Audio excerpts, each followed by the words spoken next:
Welcome back, my friend. Get comfortable, really comfortable, because tonight we are going somewhere that might surprise you. Tonight we are talking about ancient Rome, and not the Rome of emperors and gladiators and Senate speeches that most people think of first. Not the marble columns and the military campaigns. The other Rome, the one that barely makes it into textbooks. The one that existed inside the houses and the back streets and the bath complexes and the small cluttered shops.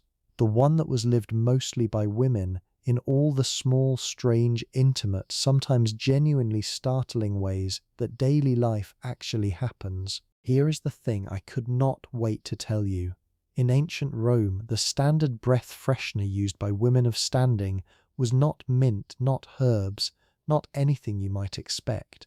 It was human urine, collected, sometimes imported specifically from Portugal, which had a reputation for producing urine of particularly high quality, and used as a mouthwash. The ammonia in the urine was a genuinely effective whitening and cleaning agent, and the Romans, practical people that they were, saw no reason to pretend otherwise. If you are settling in somewhere quiet right now, I would love to know where you are. Drop a comment telling me what the room looks like and what time it is there. And please subscribe if this kind of storytelling is something you want more of. Let the lights go a little softer. Let your shoulders drop, and let us go back 2,000 years back to a city of 1 million people packed into a space roughly the size of a modern neighborhood. A city that smelled extraordinary and sounded extraordinary and ran on customs so strange to us now that they read almost like fiction, but they were not fiction. They were Tuesday. Picture this. It is the year 112 of the Common Era, a clear autumn morning in the city of Rome, and a woman named Claudia Valeria is already awake. She has been awake for some time actually, because the city does not permit long sleep. It begins its noise before dawn, the creak of delivery carts, the shouts of vendors setting up stalls, the particular clatter of amphorae being unloaded from a cart somewhere in the alley below. City law in Rome prohibited wheeled vehicles inside the city limits during daylight hours, which meant all the deliveries, all the lumber and grain and wine and marble, arrived and departed in the dark hours, and the racket was considerable. Claudia has grown up with this sound. She does not hear it the way you might. It is simply the texture of night ending, the city shifting from one mode to another, and her body knows it the way your body knows the sound of your own house. She is 28 years old. She lives in an insula on the Aventine Hill, which sounds grander than it is. An insula is an apartment building, several stories of brick and plaster stacked above street-level shops, and the Aventine is not the fashionable part of Rome, not by a long way. The fashionable part is up on the Palatine, where the emperors have their palaces and the old senatorial families have houses with gardens and painted walls and rooms that receive the right kind of light at the right time of day. Claudia's family is comfortable enough, middling by Roman standards, which means they have a few slaves, enough food, enough clothing, and enough social standing to care about the opinions of people who have slightly more of all those things than they do. Her husband Gaius is a merchant who deals in olive oil and occasionally in dyed wool, and he is away in Ostia right now, which is the port city at the mouth of the Tiber, seeing to a shipment that arrived late and in worse condition than promised. He has been gone 11 days. He will be back before the end of the week. In the meantime, Claudia manages the household herself, which is not unusual at all. Roman women of her class managed quite a lot. This is the first thing that tends to surprise people when they actually look at what Roman women's lives were like, rather than what we assume they were like. We carry this image of ancient women as essentially confined, passive, decorative figures who waited at home while the important things happened elsewhere, to men. And for some ancient cultures and some periods, that image is closer to the truth than not. But Rome is different. Rome is strange in this particular way for its era. Roman women could own property outright, in their own names. They could inherit, they could run businesses, they could manage their own finances, make contracts, appear in court, buy and sell. A Roman woman who had been freed from guardianship which happened either through a legal maneuver or simply by outliving enough male relatives, was in some respects more legally autonomous than a woman in England would be in the 1800s. Not in every respect, not by any stretch. The political sphere was closed entirely, no votes, no office, no formal voice in the structures of government. But in the daily economic life of the city, Roman women moved with a freedom that can genuinely catch you off guard. Claudia, for instance, has been keeping the household accounts in Gaius's absence not because it is a special favour or an emergency measure, but because she has always done it. She knows exactly what the family spends on grain each month, what they pay for the 2 slaves, what the rent on their apartment costs, and what she has quietly put aside in a small personal fund that technically belongs to her, not to her husband. That fund is not a secret exactly, but she has not mentioned it recently. She is a practical woman. She rises in the grey pre-dawn, and the first thing she does is check on her children. There are 2, a boy of 7 named Marcus and a girl of 5 named Livia. They sleep together in a small room that smells of warm wool and small bodies, and the faint lingering sweetness of the honeyed water she gives them to drink before bed. She stands in the doorway for a moment, just looking, the way parents always have, just checking that the breathing is there, that the shapes are still and right under their blankets.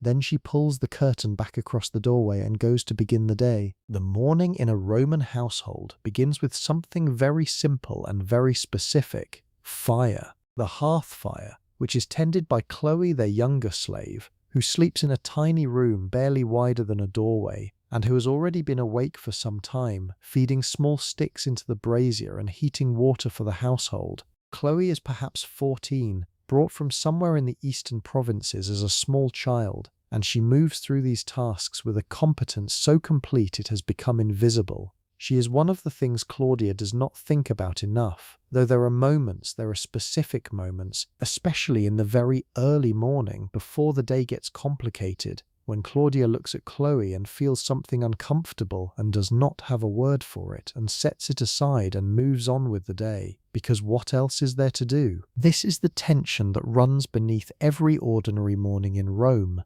the way that all the comfort and the practicality and the warmth rests on a foundation that most people have simply stopped seeing. The water is heated.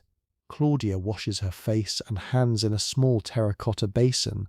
The water is barely warm, but she does not complain about this because complaint is not a luxury of the morning. Then comes the hair, and here is where we need to slow down a little, because Roman women's relationship with their hair was something else entirely. In the year 112, fashionable Roman hair is extraordinary, and when I say extraordinary, I mean architecturally extraordinary. The kind of thing that required technical skill and, in wealthier households, dedicated specialist slaves called ornatresses, whose entire function was the hair and face of their mistress. At the height of Roman hair fashion, particularly under the Flavian emperors, women wore their hair in towering stacked ringlets at the front, built up in tiers that could add several inches to the height of the head, and pulled back into complex arrangements at the rear. Some women supplemented their own hair with hairpieces or wigs, and there was a lively trade in hair imported from provinces. Blonde hair from the Germanic north was particularly prized, though the darker hair from elsewhere served different purposes. Now Claudia does not live in the height of Flavian excess, which peaked perhaps 20 years before our story, and she does not have a dedicated ornatrix.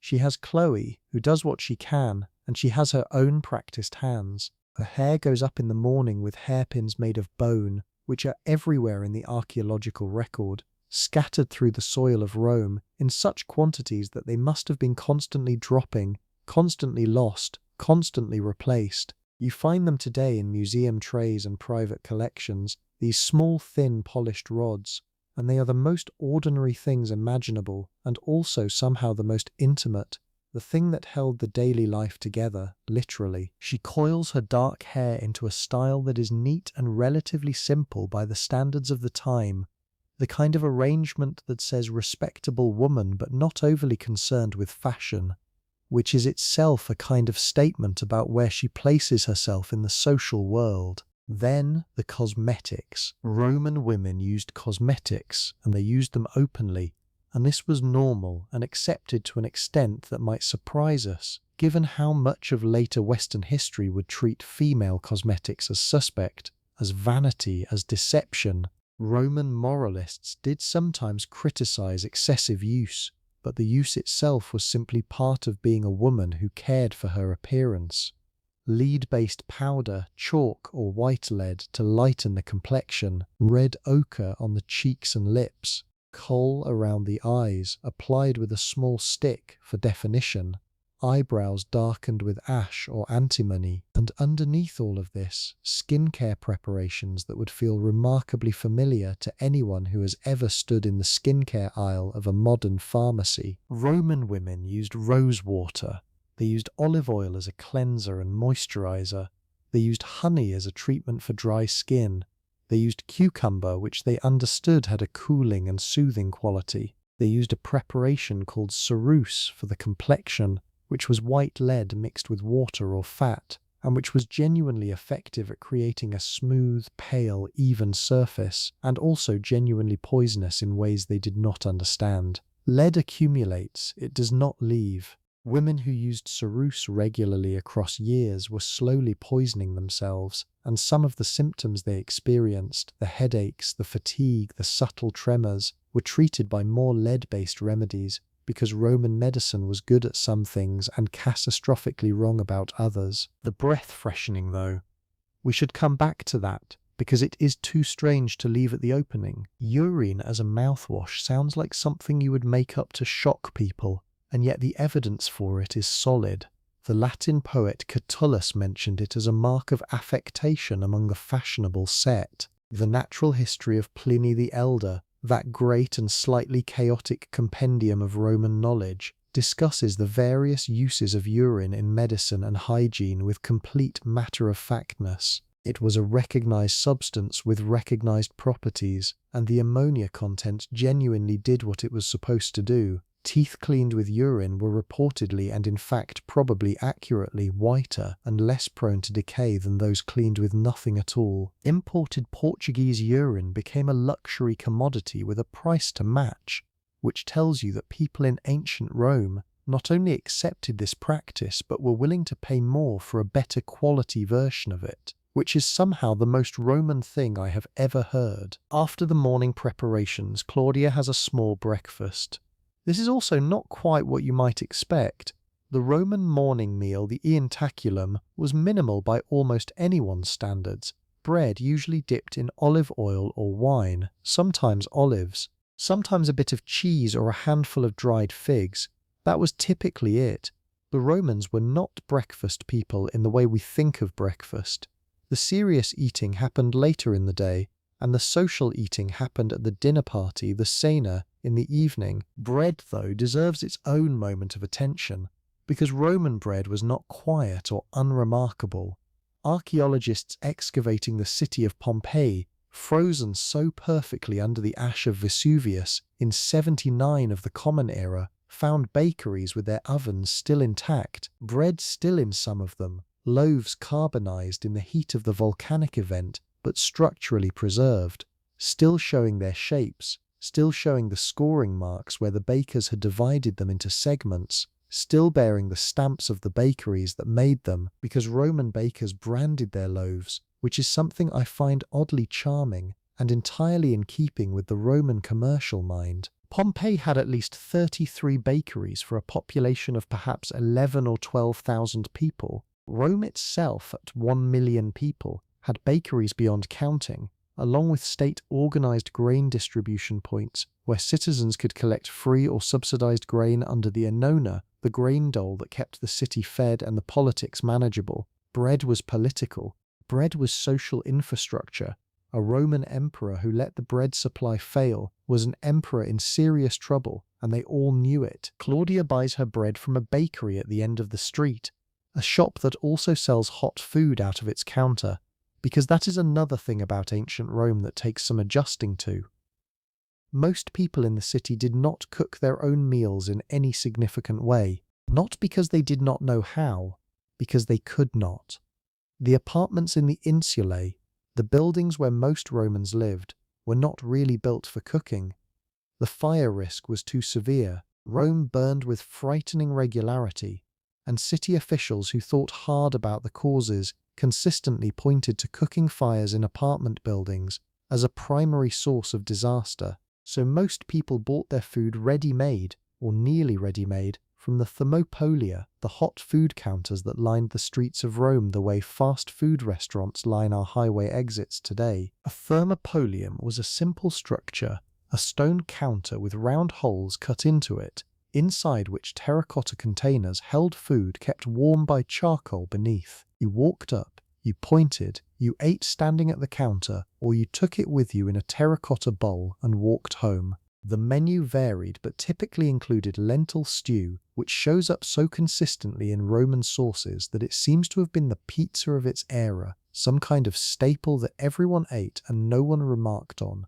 Also chickpea preparations, also roasted meats on good days, spiced wines, sauces, things wrapped in flatbread. The Roman street was a restaurant in the most literal sense, and people moved through it, eating and talking and conducting business, pausing at this counter and that one, the noise and smell of food everywhere. Claudia does not buy her lunch from the Thermopolium today because she is having a friend to the house, which requires a certain preparation even if the visit is informal by any objective measure. Her friend is a woman named Terentia, which is a name that shows up in Roman records so frequently that it practically becomes a type, the way Margaret might feel like a type in a Victorian novel. Terentia is the wife of a cloth merchant who does business in the same markets as Gaius, and the two women have known each other for some years and have arrived at that particular female friendship that Roman sources almost never discuss, and yet which clearly existed everywhere. A practical, warm, deeply functional connection between women who know each other's real lives and provide the social and emotional infrastructure that keeps those lives running. The preparation for Terentia's visit is a study in the particular domestic arithmetic of Roman middle-class life. There will be wine diluted with water in the way all Roman wine is consumed, because drinking wine undiluted was considered barbaric, and also because Roman wine was strong enough that undiluted consumption at lunch would render the rest of the day incoherent. There will be olives, because there are always olives, because olive cultivation was so central to the Mediterranean world that the olive was practically a philosophy. There will be a small dish of garum, which is the fermented fish sauce that Romans put on approximately everything, and which smelled, by all accounts, absolutely extraordinary in the worst possible sense if you were not used to it, and completely normal if you were, which Romans were, entirely. Garum deserves several minutes of our attention, because it is one of those things that feels like a joke until you understand it, and then it feels like a revelation. It was made from fish, usually small, oily fish like mackerel or anchovies, packed in salt and left to ferment in large vats in the sun for months. The liquid that dripped off the bottom of these vats was garum. The factories that produced it were typically located downwind of the cities they served, or at least that was the theory, because the smell during production was something that writers mentioned with the kind of careful understatement that usually signals something beyond description, and yet the flavor it produced was extraordinary. Garum is essentially the ancestor of Worcestershire sauce, of fish sauce, of soy sauce in terms of what it does to food. It is salt and umami in liquid form, a depth enhancer, a thing that makes other things taste more like themselves. Modern experimental cooks have recreated it from ancient recipes, and the consensus, consistently, is that it is deeply unpleasant to smell during production and genuinely delicious on food. The Romans understood this completely and used it lavishly on everything from roasted meats to fruit desserts. There were grades of garum, as there are grades of olive oil. The finest was called Garum Sociorum, the garum of allies, a high-quality product that commanded a high price and appeared on the tables of the wealthy in small, carefully handled amphorae. Cheaper grades went on everything else. A middle-class household like Claudia's would have used garum the way we use salt, automatically, constantly, almost without thinking. reaching for it before the food even reached the table. The wine that she pours for Terentia comes from an amphora that has been opened and is sitting, stopped with a cloth, in the corner of the main room. Roman wine would not have been immediately recognizable to us. It was often thick, sometimes resinous, because pine pitch was used to seal the insides of the amphora and flavored the contents. It was frequently sweetened. It was sometimes mixed with seawater, which sounds terrible and was probably an acquired taste of the most extreme variety, or with honey, or with various herbs and spices, and it was almost always diluted with water before drinking, with the ratio of wine to water being itself a kind of social signal. 2 parts water to 1 part wine was moderate and respectable. 1 to 1 was for parties. Pure wine was a character flaw. Terentia arrives in the middle of the morning, which Romans called the 3rd or 4th hour. They divided daylight into 12 equal hours that were therefore longer in summer than in winter, which is a kind of temporal flexibility that our rigidly clock-governed minds find slightly vertiginous. She comes up the stairs of the insula, which are steep and poorly lit and have a particular smell compounded of damp plaster and cooked food and the specific smell of many people living close together. She is carrying a small bundle wrapped in cloth, which turns out to be a gift of dried figs from a market stall she passed on the way, and she places it on the table with the straightforward practicality of women who have known each other long enough not to make ceremonies about small gifts. They sit, they pour the wine, and they talk. The conversation between these 2 women would tell us, if we could hear it, more about Roman life than almost any other source we have, and we cannot hear it, which is the great frustration of studying women in history. We have the public record,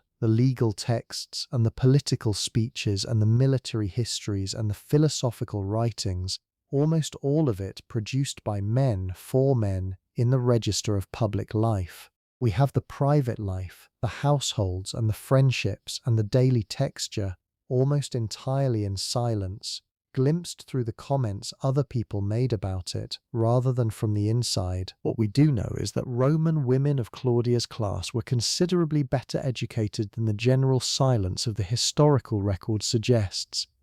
Elementary education was not gendered in Rome. Boys and girls attended the same schools, the ludus, the basic schools run by a literator, until around 11 or 12, learning to read and write and do basic arithmetic. After that, secondary education diverged more, with boys often continuing to a grammaticus for more advanced literary and philosophical training, while girls more often shifted toward domestic preparation. But the foundational literacy was there, and in wealthier families, girls received education well beyond the basics, tutored in Latin and Greek literature, in music, in whatever a particular family valued. There were Roman women who wrote poetry.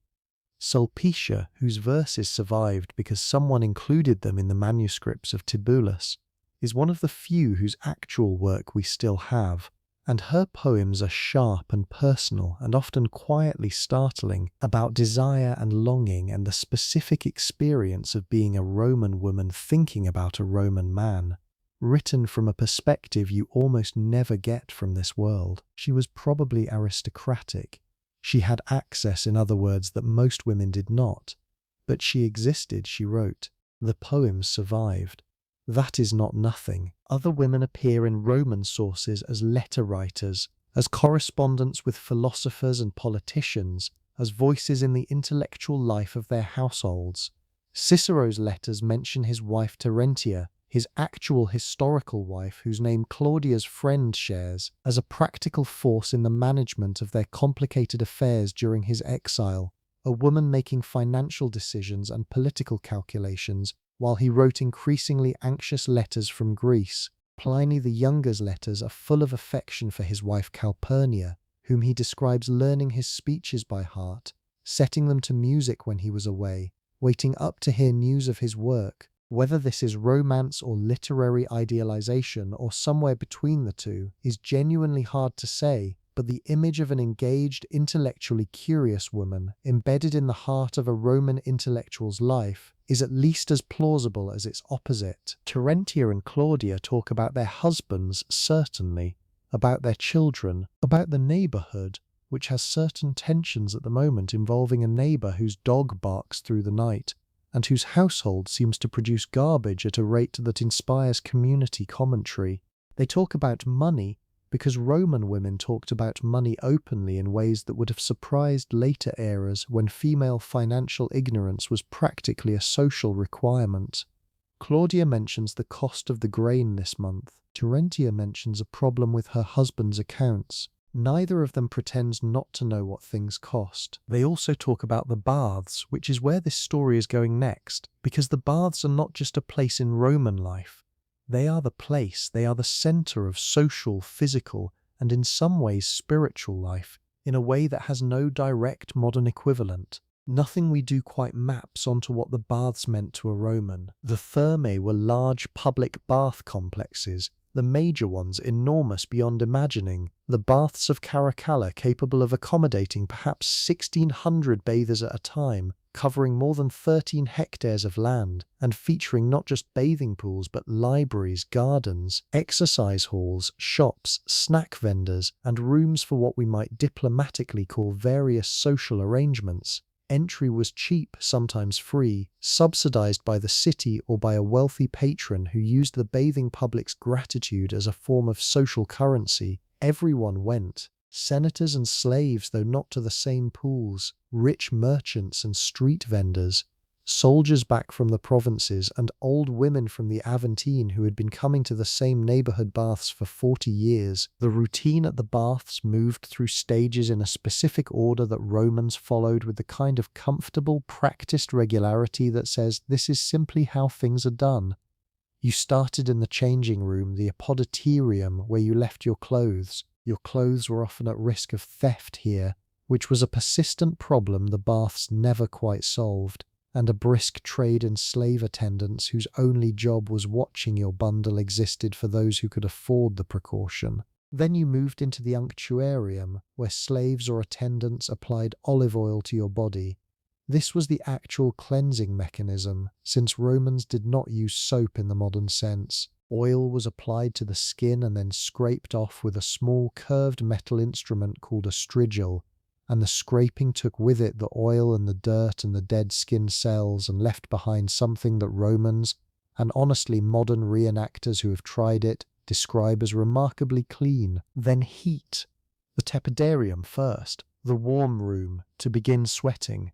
Then the caldarium, the hot room, where the heat was intense and the steam was thick and the plunge pool of hot water waited for those who wanted it. Then back to the tepidarium to cool slowly. Then, for those who were feeling bold or particularly vigorous, a plunge into the frigidarium, the cold room with its cold water pool, which Romans believed was excellent for the health, which it probably was in ways they understood correctly even without our vocabulary for it. The female bathing hours were separate from the male ones, at least in the smaller neighborhood baths.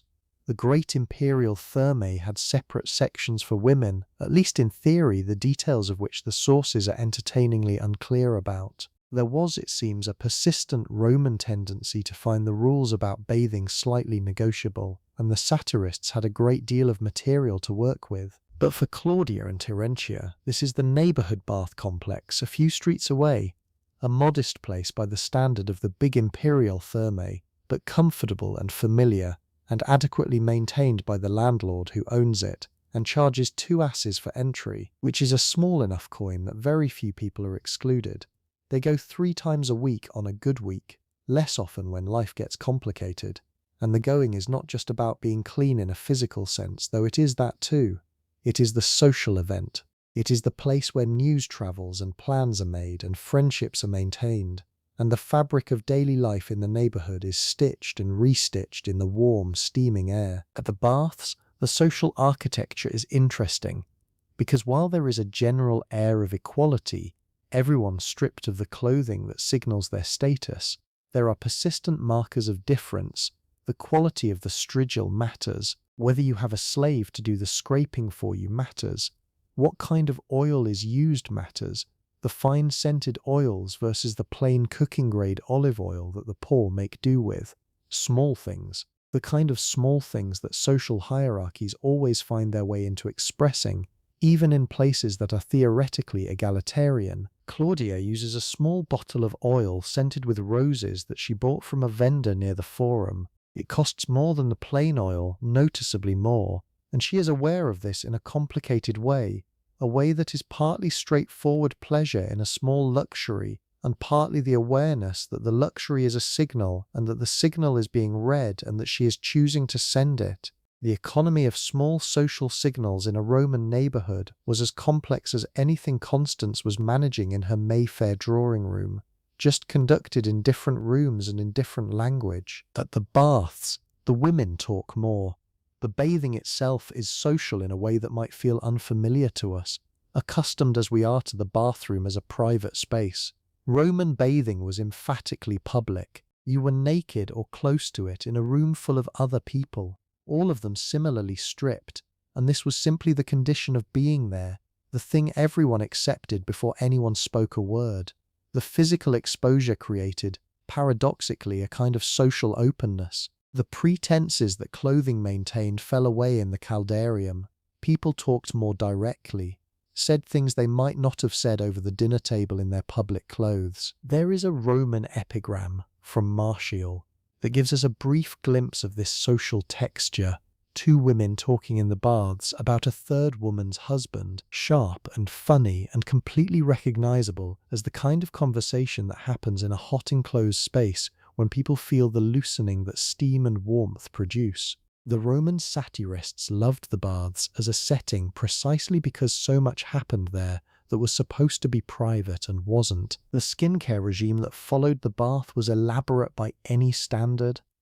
After the scraping, after the plunge, there was the application of unguents and creams, preparations of olive oil and beeswax and various aromatics that served both as moisturizer and as perfume. Roman perfumery was sophisticated. The perfume trade connected Rome to the eastern provinces, to Egypt and Syria and the further east, and the ingredients that arrived in Rome through that trade, frankincense, myrrh, cinnamon, cardamom, nard, were ground and infused and blended in workshops in the city into preparations that sold at prices ranging from very cheap to eye-wateringly expensive. Claudia uses a cream she makes partly herself, partly from a recipe her mother gave her, partly adjusted over years of use to her own preferences. It contains olive oil as the base, beeswax from a shop in the market, a small amount of rose oil that she stretches by adding more plain oil, because pure rose oil is costly. A bit of honey which she has read in a compilation of medical advice promotes a clear complexion, and which she has found through experience to be true enough to be worth the inclusion. She applies it after the bath in slow, deliberate strokes, a practice that is simultaneously cosmetic, sensory, and meditative, in a way that she would not describe using any of those words, but would simply call caring for herself, which is a phrase that cuts across 2,000 years without losing anything. Now, the medical knowledge that informed Roman women's beauty and health practices was a strange and fascinating mixture. On one side, there was Galen, the great physician working in Rome at exactly the period of our story, his writings forming the foundation of Western medicine for the next 1,500 years, a man of genuine brilliance and enormous influence who understood correctly many things about the human body that his predecessors had gotten wrong. Galen understood something meaningful about the relationship between diet and health. He understood humoral theory, which was wrong in its specific mechanism, but not entirely wrong in its observation that the body's overall state affects its susceptibility to illness. He performed dissections, which very few physicians before him had done systematically, and what he learned from them shaped anatomy for centuries. On the other side, there was the accumulated weight of popular medical wisdom that existed independently of Galen and any formal medical system, the remedies that grandmothers passed to daughters, the treatments sold by apothecaries at street stalls, the preparations described in handbooks like the Mula Medicina of Chiron, or the various agricultural handbooks that included medical advice alongside farming advice, because in the ancient world, these categories were not as separated as ours. Some of this popular medicine was excellent. The use of honey as an antimicrobial wound treatment, which Romans practiced without knowing the mechanism, is something modern medicine has essentially rediscovered and validated. The use of willow bark preparations for pain and fever, which contained precursors to aspirin, the understanding that clean water mattered for health, even if the germ theory that would explain why was 2,000 years away. Some of it was neutral, rituals that probably did nothing but also did nothing harmful, and some of it was genuinely dangerous. The lead preparations, the mercury treatments for skin complaints, the various arsenic-containing compounds used for everything from pest control to pallor management. Claudia knows to stay away from the worst of it, partly because her mother told her, partly because she has seen what happened to a woman in her neighborhood who became a devoted user of a whitening paste that contained lead. The slow dimming of the eyes, the trembling of the hands, the gradual retreat from vivid presence into something quieter and frailer, and finally into a bed she did not rise from. She does not have the words to explain why the paste did what it did. She has the observation. The observation is enough. In the afternoon, after Terentia has gone and the children have returned from the schoolmasters, which is a private arrangement their father made with a man 2 streets over who teaches a small group of neighborhood children reading, writing, basic arithmetic, and a great deal of patience, Claudia takes the children to the neighborhood temple. Religion in Rome was nothing like what we call religion. This is hard to explain and important to understand. The Roman religious system had no single founding text, no church hierarchy in any meaningful sense, no institutional authority pushing a single version of truth, no concept of personal faith as a prerequisite for participation. It was instead a vast and complicated network of cults, practices, obligations, and powers that permeated every aspect of daily life without demanding any particular interior commitment from the people who engaged with it. You did not need to believe in Jupiter to make the correct offering at his temple. You needed to perform the correct ritual correctly. The gods were not particularly interested in your inner life. They were interested in receiving their due, and in return they would maintain their side of the cosmic arrangement. There were household gods, the Lars and Penates, who lived in a small shrine in the corner of every Roman home, the Lararium, which received daily offerings of incense and small amounts of food and flowers and occasional special offerings on feast days. Claudia's Lararium is a painted niche in the wall of the main room, decorated with images of the household deities, and every morning she or Chloe places before it a small offering, some crumbles of bread, a drop of wine, a sprig of rosemary from the pot on the windowsill. This is not devotion in the way we think of devotion. It is maintenance. It is keeping the household's relationship with its protective powers in good order, the way you keep your roof in good repair, not because you love your roof, but because you do not want rain coming through it. The temple she takes the children to this afternoon is a neighborhood temple to Isis, which tells you something immediately interesting about the religious world of Rome. Isis was Egyptian. Her cult centered at Heliopolis and Abydos and the great sanctuaries along the Nile, and yet by the 2nd century of the Common Era her temples were scattered through every city of the empire, including Rome itself, where she had one of the most significant temples in the city, the Iseum Campensis, a substantial complex in the Campus Martius that drew worshippers from across the social spectrum. Her cult had survived official Roman suspicion and occasional official hostility, most dramatically under Augustus, who had the Iseum destroyed and rebuilt, and then restricted, and then partially restored over the course of his reign. The way authorities sometimes handle something they find threatening and cannot quite decide what to do with. Part of what made Isis particularly interesting, and part of what drew women to her cult in numbers that seem to have been notable, was the character of the goddess herself. She was not a remote, abstract deity. She was a mother who had lost her husband, who had searched for him across the world, who had gathered his scattered pieces and restored him and borne his son in grief and exile, and who had in the end prevailed. The myth had warmth and narrative and human emotion in it in ways that the myths of Jupiter or Mars, all thunder and warfare and divine prerogative, did not. She was also associated with magic, with medicine, with the turning of fate, and her priests performed rituals and provided remedies and served as intermediaries in ways that expanded her usefulness considerably beyond the merely spiritual. Claudia is not a devoted worshipper of Isis in any exclusive sense. She also makes offerings at the temple of Juno Lucina when she prays for the safety of her pregnancies. She has twice paid for a sacrifice at the temple of Mercury on behalf of her husband's business dealings. She observes the public festivals to the old gods because the neighborhood does, and because not observing them would mark her as antisocial in ways she does not need. Her religious life is practical and plural and responsive to circumstance, which is entirely normal for a Roman woman of her class and era. The temple in the afternoon is cool and a little smoky from incense and dark in the way that enclosed stone spaces are always dark, even in warm climates, even in the afternoon sun.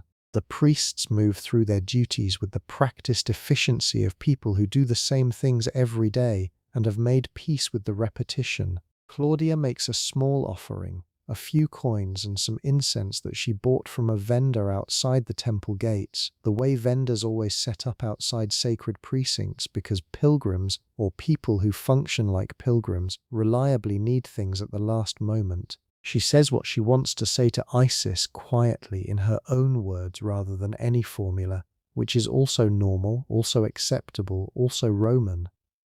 The gods received what you brought them. They were not particularly particular about the phrasing. The children behave themselves more or less, because Marcus is old enough to know better, and because Livia follows her brother's lead in most things, and because Claudia has promised them honeyed nuts from the vendor at the corner if they are quiet and respectful inside the temple. Bribery as a parenting strategy is not a Roman invention, but the Romans would have recognized it immediately and used it without embarrassment. Coming home in the late afternoon, the city around them is in full noise.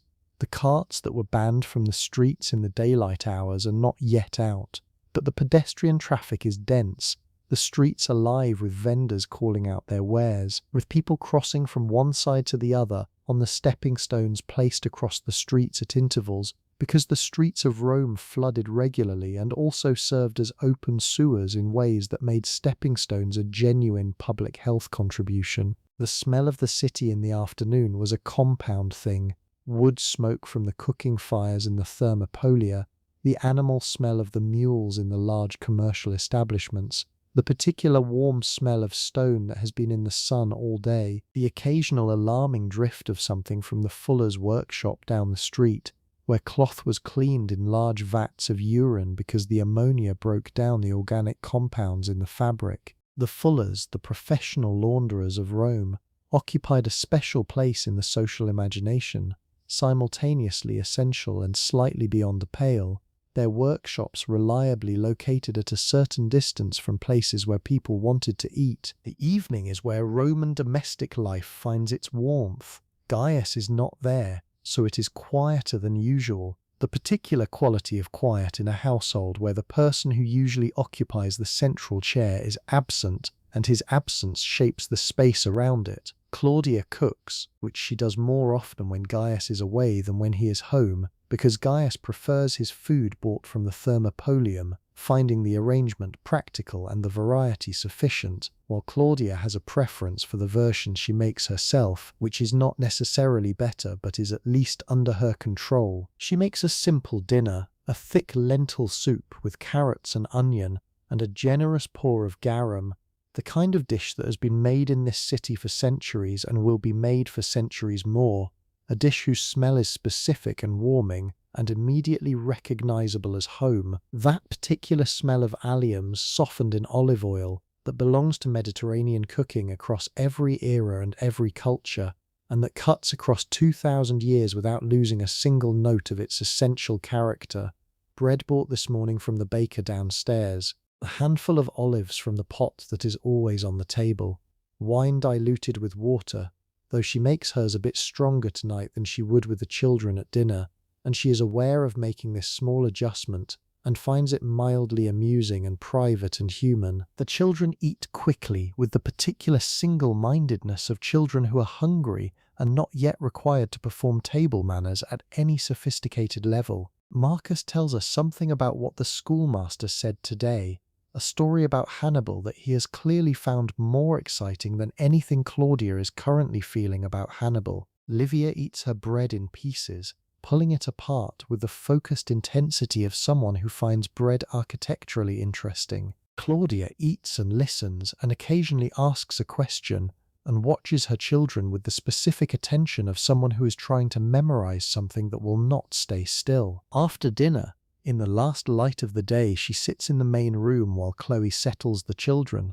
and does a small amount of the wool working that Roman women were expected to do and that Claudia does with competence and without great enthusiasm. Wool working, spinning and weaving and sewing was so central to the Roman ideal of womanhood that it appeared on women's tombstones as a mark of virtue. The phrase she made, wool lanificia, carved into the epitaph as a summary of what made a woman worth commemorating. The ideal Roman woman worked wool. It was something like the Roman version of all those later eras' obsession with women who could also run a household while remaining decorative. The reality was that women of every class worked wool to some extent because clothing had to come from somewhere, and the commercial textile industry, while real and substantial, did not produce everything at affordable prices. The household's linen, the mending, the small repairs, the spinning that could be done in any idle moment, this was domestic labor distributed across women of every rank, from the empress who occasionally sat with her wool basket as a PR move, connecting her to traditional Roman virtue, to the women in the apartment buildings who spun because they needed to. Claudia is making a new tunic for Marcus, who has grown through the knees of his current one in the specific, abrupt way that 7-year-olds grow. All at once and without warning, she works in the fading light, then by the light of an oil lamp, which casts a warm and slightly golden circle into the dimming room, and smells of the olive oil that fuels it, and produces a light that is genuinely pleasant in ways that electric light, for all its brilliance, cannot quite replicate. There is a warmth and a closeness to lamplight in an enclosed room that the sources of the ancient world mention again and again. That quality of the evening gathering in, the world outside darkening, the circle of light drawing the people inside it together. Roman oil lamps were small terracotta or bronze objects, beautiful many of them, with molded decorations on the top disc that ranged from simple geometric patterns to elaborate mythological scenes to erotic imagery that occasionally makes museum visitors do a double take. They were practical objects, but also aesthetic ones, because the Romans were consistently, almost compulsively, interested in making everyday objects beautiful. The lamp that sits on Claudia's table probably has a simple decoration, a vine leaf perhaps, or a bird, and she has probably not thought about it specifically in years because it is simply the lamp, the thing that lights the evening, as invisible in its presence as the furniture and the walls. By the time the lamplight is the primary illumination in the room, the city outside has changed its character again. The delivery carts are back. The rumble of wheels on stone cobbles, a constant rhythmic sound from the streets below. There are voices because Rome at night was not silent, the streets never fully empty, the bars and the entertainment venues running into the late hours, the night watchmen of the vigils making their rounds. It is a city that never quite sleeps. But in the apartment on the Aventine, Claudia is approaching the end of her day, and the end has its own rituals. She checks the lararium one more time, a small evening offering of incense, a brief internal address to the household gods that is so habitual it barely registers as separate from thought. She looks in on the children, both of them deeply asleep in the particular boneless way of children who have used their bodies fully during the day and have nothing left over. She touches Marcus's shoulder lightly, pulls Livia's blanket up, stands in the doorway for a moment in the lamplight, watching. Then she goes to her own room, which is not large. The rooms in the insula are almost never large, but is organized with care and contains the things she has arranged according to her own preferences, which is to say it is a room that reflects her. The bed is a wooden frame with a mattress stuffed with wool and covered with a linen sheet and a woven blanket that is her mother's work. given to her when she married and brought from her parents' house to this one, a piece of portable past that she has slept under for 9 years. Before sleeping, she removes her stola, the long outer dress that she has worn all day, and her strophium, the breastband worn underneath, and her hair comes down from its arrangement, the bone pins going one by one into the small dish she keeps on the chest beside the bed for exactly this purpose. Unpinning her hair in the evening is a physical unwinding that her body has learned to associate with rest. The particular small release of each pin, the weight of her hair loose at last after a day of being held in its shape.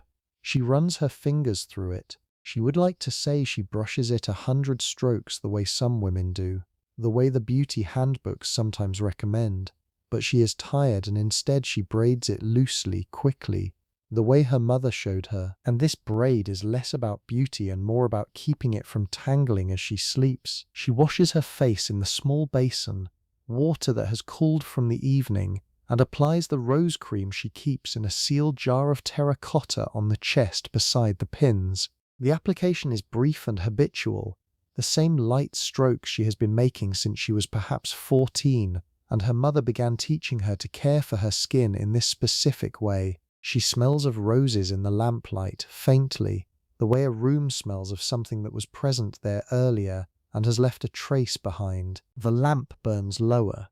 She did not trim the wick well enough this evening, and the flame is beginning to gutter, and she considers getting up to fix it and decides not to, deciding instead that the darkening is fine, that the room can go dark a little faster than usual, that this is a night where darkness is welcome rather than something to hold at bay. Gaius will be home by the end of the week. She lies back on the bed, the wool of the mattress giving under her in the familiar way of a thing that knows the shape of your body, and pulls the woven blanket up to her shoulder.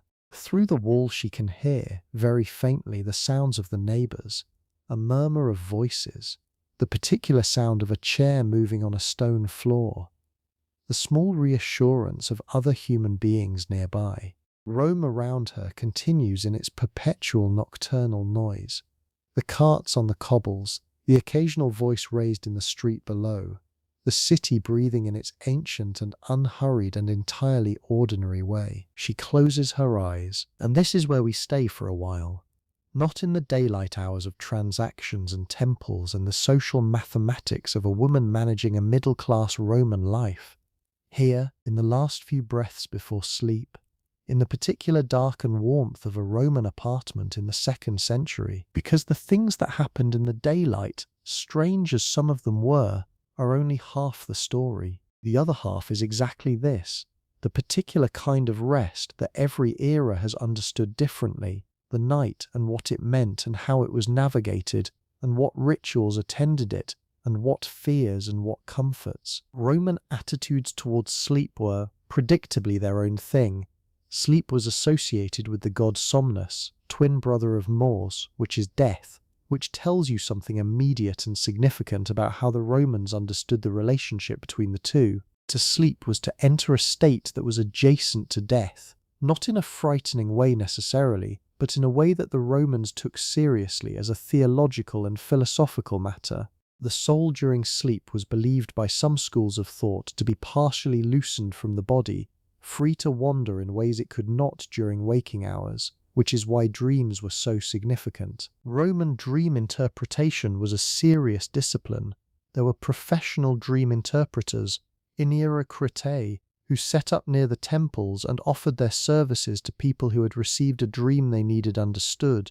There were handbooks, the most famous being the Inerocritica of Artemidorus, a 2nd century writer who compiled an enormous reference work on dream symbolism that attempted to be systematic and comprehensive in the way Romans always appreciated when someone was systematic and comprehensive. Artemidorus's handbook organized dreams by category, which is to say by what appeared in them, and assigned symbolic meanings based on a complex system that considered context, the dreamer's identity and circumstances, the specific details of what was seen, and the symbolic weight that Roman culture assigned to various images. Women's dreams in Artemidorus are treated somewhat differently from men's, because the symbolic meaning of an image could shift depending on who was doing the dreaming, and because women and men occupied different positions in the social hierarchy and therefore their dream selves stood in different relationships to the symbolic world.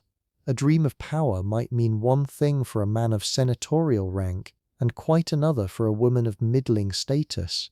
The system was flexible and complicated in ways that allowed interpreters to maintain their usefulness in a wide range of situations. But leaving the professional interpreters aside, ordinary women in Rome paid attention to their dreams with a seriousness that was not pathological or particularly unusual. Dreams were information.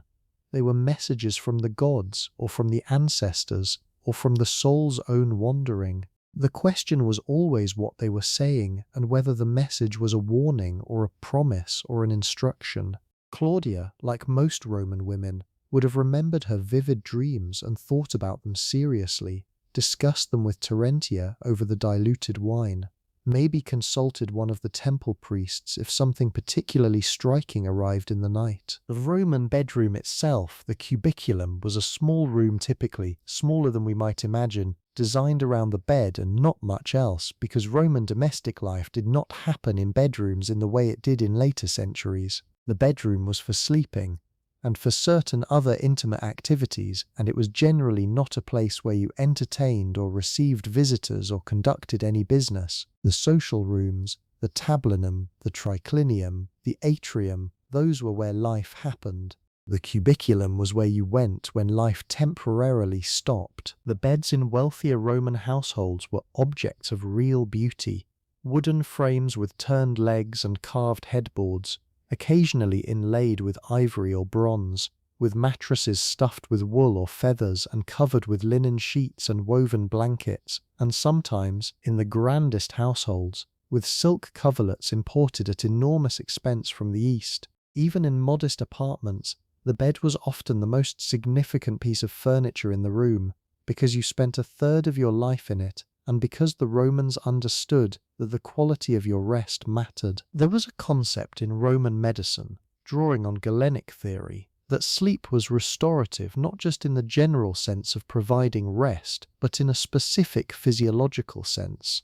Sleep allowed the digestive process to complete itself properly. It allowed the body's vital spirits to replenish. It repaired the small depletions of the day.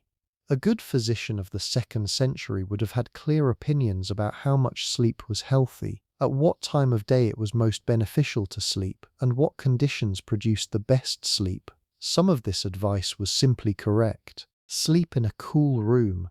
Do not eat too heavily before sleeping. Ensure quiet.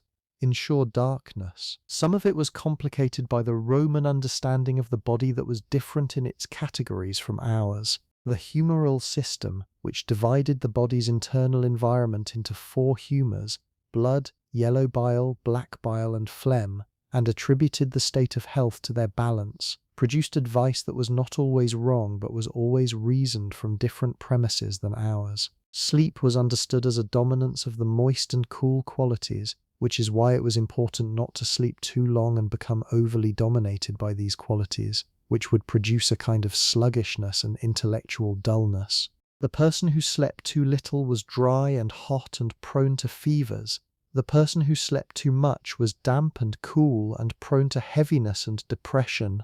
The ideal was the middle state, the proper balance, which for most people meant somewhere between 6 and 8 hours depending on the season, because the Romans did understand that seasonal changes in daylight affected sleep. In winter, when the nights were long, people slept more and the physicians considered this natural and appropriate. In summer, when the nights were short and the heat disturbed sleep, people slept less and supplemented with an afternoon rest, the meridiatio, which was the Roman siesta, standard enough to be assumed in the scheduling of daily life and reflected in the particular pattern of Roman city sound, which went quiet in the early afternoon in a way that had nothing to do with law and everything to do with universal human understanding that the middle of the day in a Mediterranean climate is not the time for sustained activity. Claudia's evening, in the last settled hour before sleep, also involves a kind of mental accounting that the Romans would have recognized as related to philosophy, specifically to the Stoic practice of the evening examination of the day's events, the recapitulation.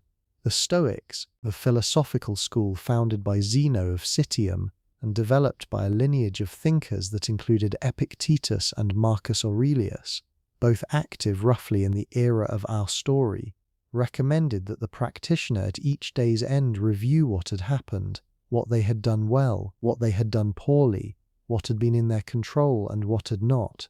This was not confession in any religious sense. It was a kind of quality control on the self, a check-in between the person you were trying to be and the person you had actually managed to be on this particular day. Stoicism was, interestingly, more available to Roman women than many other philosophical schools, partly because Stoic philosophy explicitly addressed the question of what was and was not within one's control, and this question was particularly resonant for people whose circumstances were constrained by structures they had not chosen and could not change.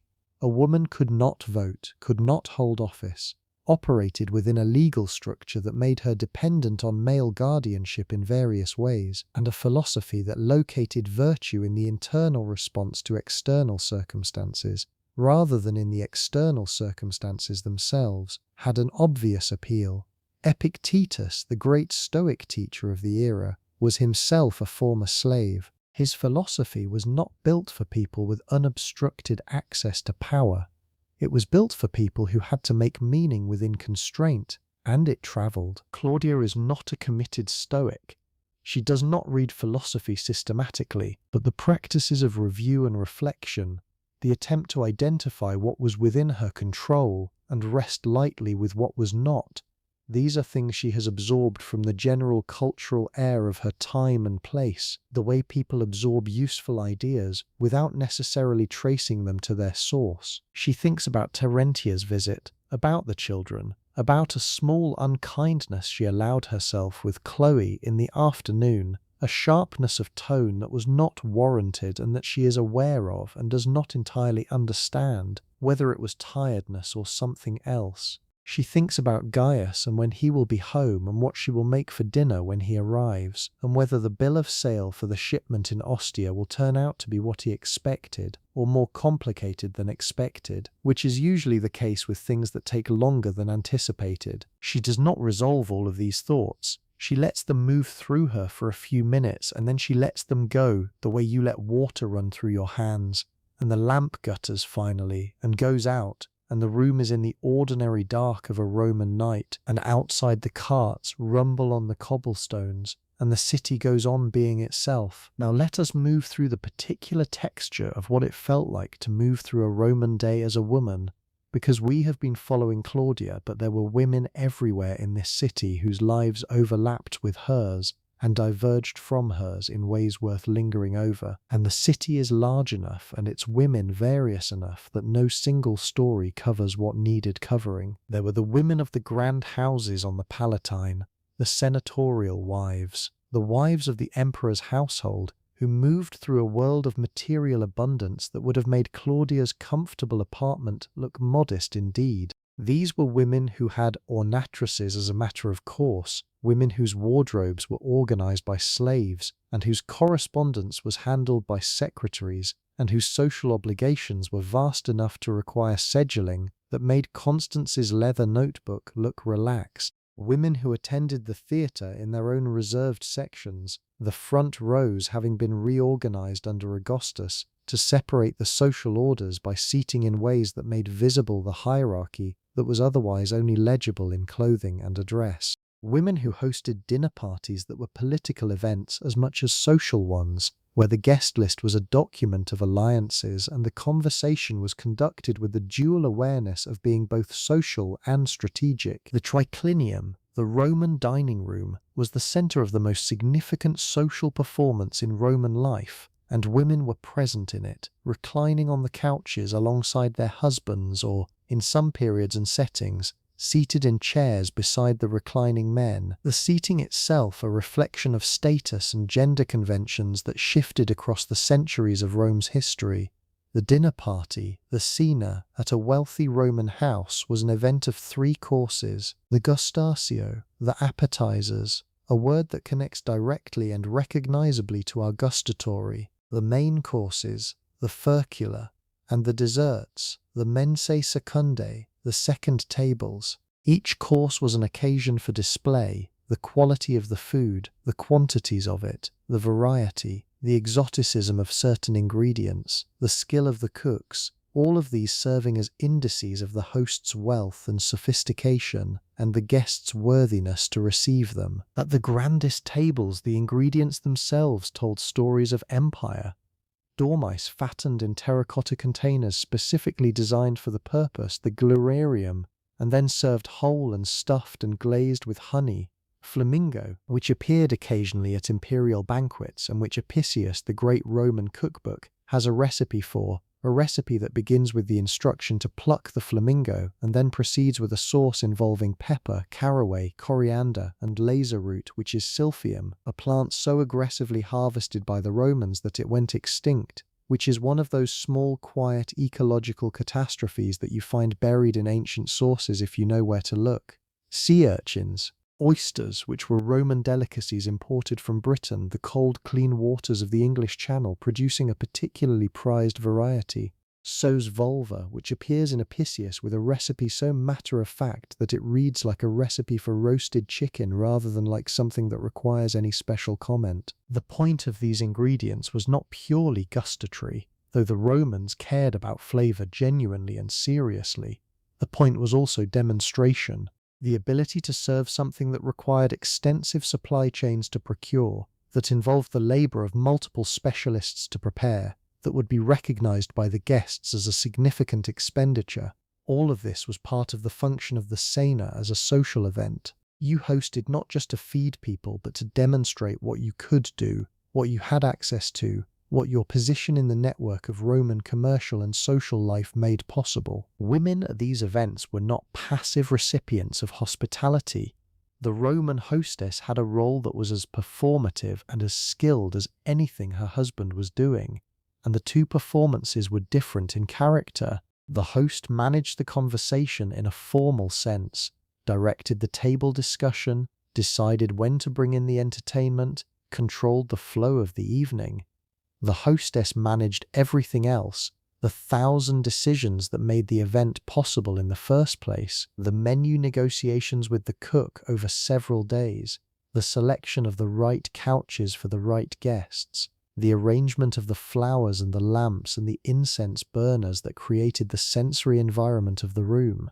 The hostess managed the evening even when she appeared to be merely reclining on her couch, contributing decoratively to the picture of domestic elegance. This is the thing that keeps appearing in Roman women's lives, the way it appears in women's lives across every era we have visited in these evenings. This quality of skilled invisibility, the enormous competence that is most successful when it is least visible, the management that must not appear to be management. The ideal Roman hostess produced a perfect cena, the way the ideal Victorian hostess produced a perfect dinner party, which is to say through work so well executed that its execution was entirely concealed. There were women at the grandest end of Roman social life who wielded extraordinary influence, and who are not shy about the historical record in the way that Claudia and Terentia are. Livia, the wife of Augustus, the first emperor, was understood by her contemporaries, and is understood by historians now as a figure of genuine political weight, a woman whose opinions mattered in the formation of imperial policy, whose social network was a form of soft power, whose longevity and steadiness in a court that was frequently violent and unpredictable gave her a particular kind of authority. She was also actively unpopular in certain quarters, accused in the ancient sources of various kinds of scheming and manipulation that may or may not reflect reality, and that certainly reflect the discomfort of ancient male writers with female power that refused to stay in its assigned category. Julia Domna, the wife of the Emperor Septimius Severus, who is slightly later than Claudia's era but not by much, was a Syrian woman who brought to the Roman court a philosophical circle of extraordinary sophistication, hosting discussions that involved some of the leading thinkers of her time, and producing an intellectual environment around her that was genuinely influential. She was also present in an unprecedented way in public imagery, appearing on coins, in statuary, in the iconography of imperial power, in ways that earlier empresses had not appeared, which was either a great expansion of female visibility or a co-option of a woman's image for dynastic purposes, or both. Probably both. But these are the exceptional cases, the named and visible women of the highest register of Roman life. The texture of ordinary life is what we are after, and the texture belongs to women more like Claudia, women whose names do not appear in the histories except occasionally as a wife or mother or daughter in a legal document. Women who are in the inscriptions, though, which is where the historical record becomes genuinely democratic in ways the literary record is not. Roman funerary inscriptions are one of the great archives of ordinary life in the ancient world, because the Romans put inscriptions on everything, and the stone has survived in quantities that represent, if not a complete picture, at least a substantial sample of real human beings who lived real lives. Freed women, tradeswomen, wives of soldiers, midwives, sellers of vegetables, weavers, tavern keepers, all of these women appear in the inscriptions named, their occupations occasionally noted, their relationships to the people who commemorated them briefly indicated, and then the stone is finished and the person is gone, and what is left is a name and perhaps a profession, and the fact of having been commemorated at all, which is itself a form of testimony that someone thought the life was worth marking. There is a gravestone from the 1st century of the Common Era, preserved in Rome, for a woman named Aurelia Philematium, who was freed by her husband from slavery, and who, the inscription tells us, died at 40 years old. Her husband, who also appears in the inscription, Lucius Aurelius Hermia, says of her that she was sober, modest, ignorant of the crowd, faithful to her husband.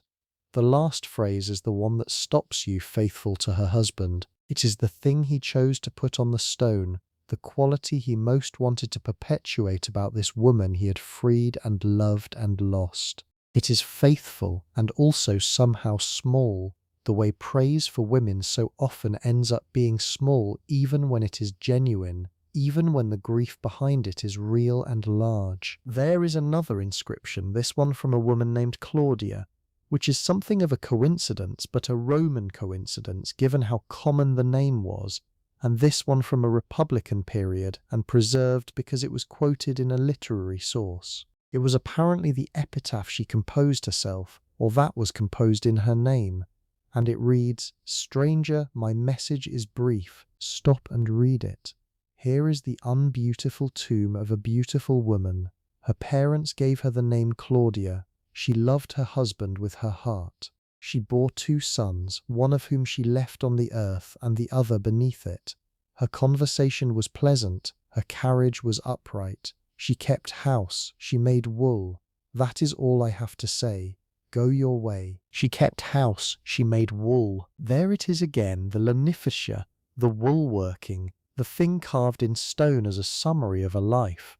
There is something in that detail that I find genuinely moving and also genuinely complicated. The wool-working that appears on tombstones as praise was both real, these women really did work wool, really did make the fabric and the clothing that the household needed, and also symbolic, a shorthand for all the qualities of care and industry and faithfulness to the domestic sphere that the Roman world valued in its women. To say a woman made wool was to say she was good, in the full sense that the culture intended. It was high praise, and the fact that it was high praise is the thing that makes you sit with it for a moment. That all the competence and the management and the intelligence and the love and the friendship and the navigating of a complex world with skill and grace and humour, that all of this could be summarized as she made wool, not dismissively, not by people who did not love her, but by the people who loved her most. Every era does something like this, reduces the fullness of women's lives to the thing it has decided is most significant about them. The way the Victorian era reduced everything to whether a woman was properly modest and decorative. The way the 1950s reduced everything to whether a woman could manage a household while appearing to float effortlessly above it. Rome reduced it to the wool. The stone is very patient about this. It waits. Let us go back to Claudia on the Aventine, who is asleep now, genuinely asleep. the lamp out and the room dark and the sounds of the city filtering through the unglazed window, the particular acoustic quality of a night in a city that never fully quiets, and follow her for a little while longer even in her sleeping. Roman understanding of what happened during sleep was shaped by the medical theories we touched on earlier, and also by a more general philosophical interest in the soul and its nature. The question of what the soul was and where it went during sleep exercised Epicureans, Stoics, Platonists, and various other philosophical schools in different ways, with different answers that were genuinely in competition with each other in a way that the absence of a single dominant religious institution permitted. The Epicureans, following Epicurus, thought the soul was material, composed of fine atoms, and that it did not survive death, and probably did not do anything particularly interesting during sleep. The Platonists thought the soul was immortal and that sleep was a partial return of the soul to its divine origin, which is why dreams from this perspective could be genuinely divine in origin. The Stoics had their own account. What all these accounts shared was a seriousness of attention to sleep as a state worth theorizing about, which produced a culture that took the night more seriously than we sometimes do, that did not treat sleep as simply the absence of wakefulness, but as its own domain with its own logic and its own significance. Claudia does not dream particularly significant dreams tonight, or if she does, she will not remember them by morning, which is also normal, also Roman, also human. She sleeps on the wool mattress under her mother's blanket in the small room on the Aventine, while the carts rumble below and the city goes on. It is, as nights go, a perfectly ordinary Roman night, which is to say it is full of small wonders, embedded in the texture of the ordinary so deeply that they are almost invisible. Now, let us widen the frame one more time, because Rome is not only the city on the 7 hills, it is an empire that at its height in the 2nd century covered an area from the Scottish borders to the edge of the Sahara, from Portugal to the borders of Mesopotamia, and the women of this empire lived lives that shared certain features: the Latin law and administration that spread through the provinces, the common trade goods and the common gods and the common Latin language in the western provinces, and Greek in the eastern ones, and also diverged in ways that are profound, and that the metropolitan view from Rome itself tends to flatten. In Roman Britain, which had been under Roman administration for roughly 60 years by the time of our story, there were women living in the new towns that had sprung up along Roman roads, towns like Londinium, which would become London, and Eboracum, which would become York. These women were wearing Roman styles of clothing, or trying to, eating Roman food, or the Romano-British version of it, worshipping at Roman temples alongside the older shrines to Celtic deities that were too well established to simply disappear. They were also writing. The wooden writing tablets found at the Roman fort of Vindolanda on Hadrian's Wall, which are among the most remarkable archaeological finds in British history, include letters from women, invitations to birthday parties, personal correspondence, the entirely ordinary human texture of life at the northern edge of empire. A woman named Claudia Severa sent an invitation to her friend Sulpicia Lepidina, asking her to come to her birthday party and describing how delighted she would be to see her. The invitation is 2,000 years old. The warmth in it is immediate. In Roman Egypt, the situation was different again. Egypt had been a province since the defeat of Cleopatra and the death of Antony in 30 BC, and its absorption into the Roman system was never complete, because Egypt had been Egypt for 3,000 years and did not simply become something else because of a change in political administration. The women of Roman Egypt, who are known to us through an extraordinary archive of papyrus documents that the dry climate of Egypt preserved in quantities that no other province can approach, lived lives that mixed Roman legal forms with Egyptian tradition in ways that were sometimes seamless and sometimes uncomfortable and sometimes genuinely interesting. Egyptian women had historically had considerable legal autonomy within the Egyptian system, in some respects more than Roman law provided, and the encounter between these two traditions produced a provincial legal culture that was its own particular thing. The papyrus documents from Roman Egypt include contracts, wills, petitions, love letters, receipts for goods, complaints about neighbors, and a genuinely surprising number of documents in which women appear as active economic agents, buying and selling and inheriting and suing, and being sued with a regularity that suggests the participation of women in economic life was simply assumed rather than remarkable.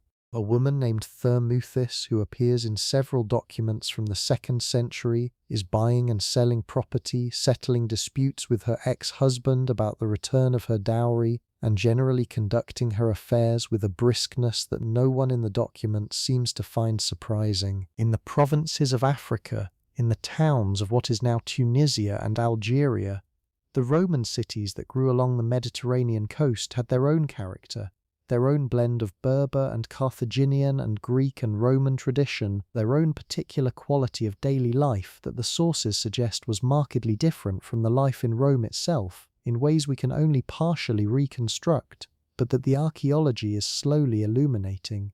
The mosaic floors of the Roman African towns, better preserved than almost anywhere else in the empire because of the climate, show us women in their domestic settings, at their mirrors, at their loom, at their baths, images whose quality and detail make them feel more like glimpses than illustrations. All of these women in all of these places shared certain things with Claudia on the Aventine.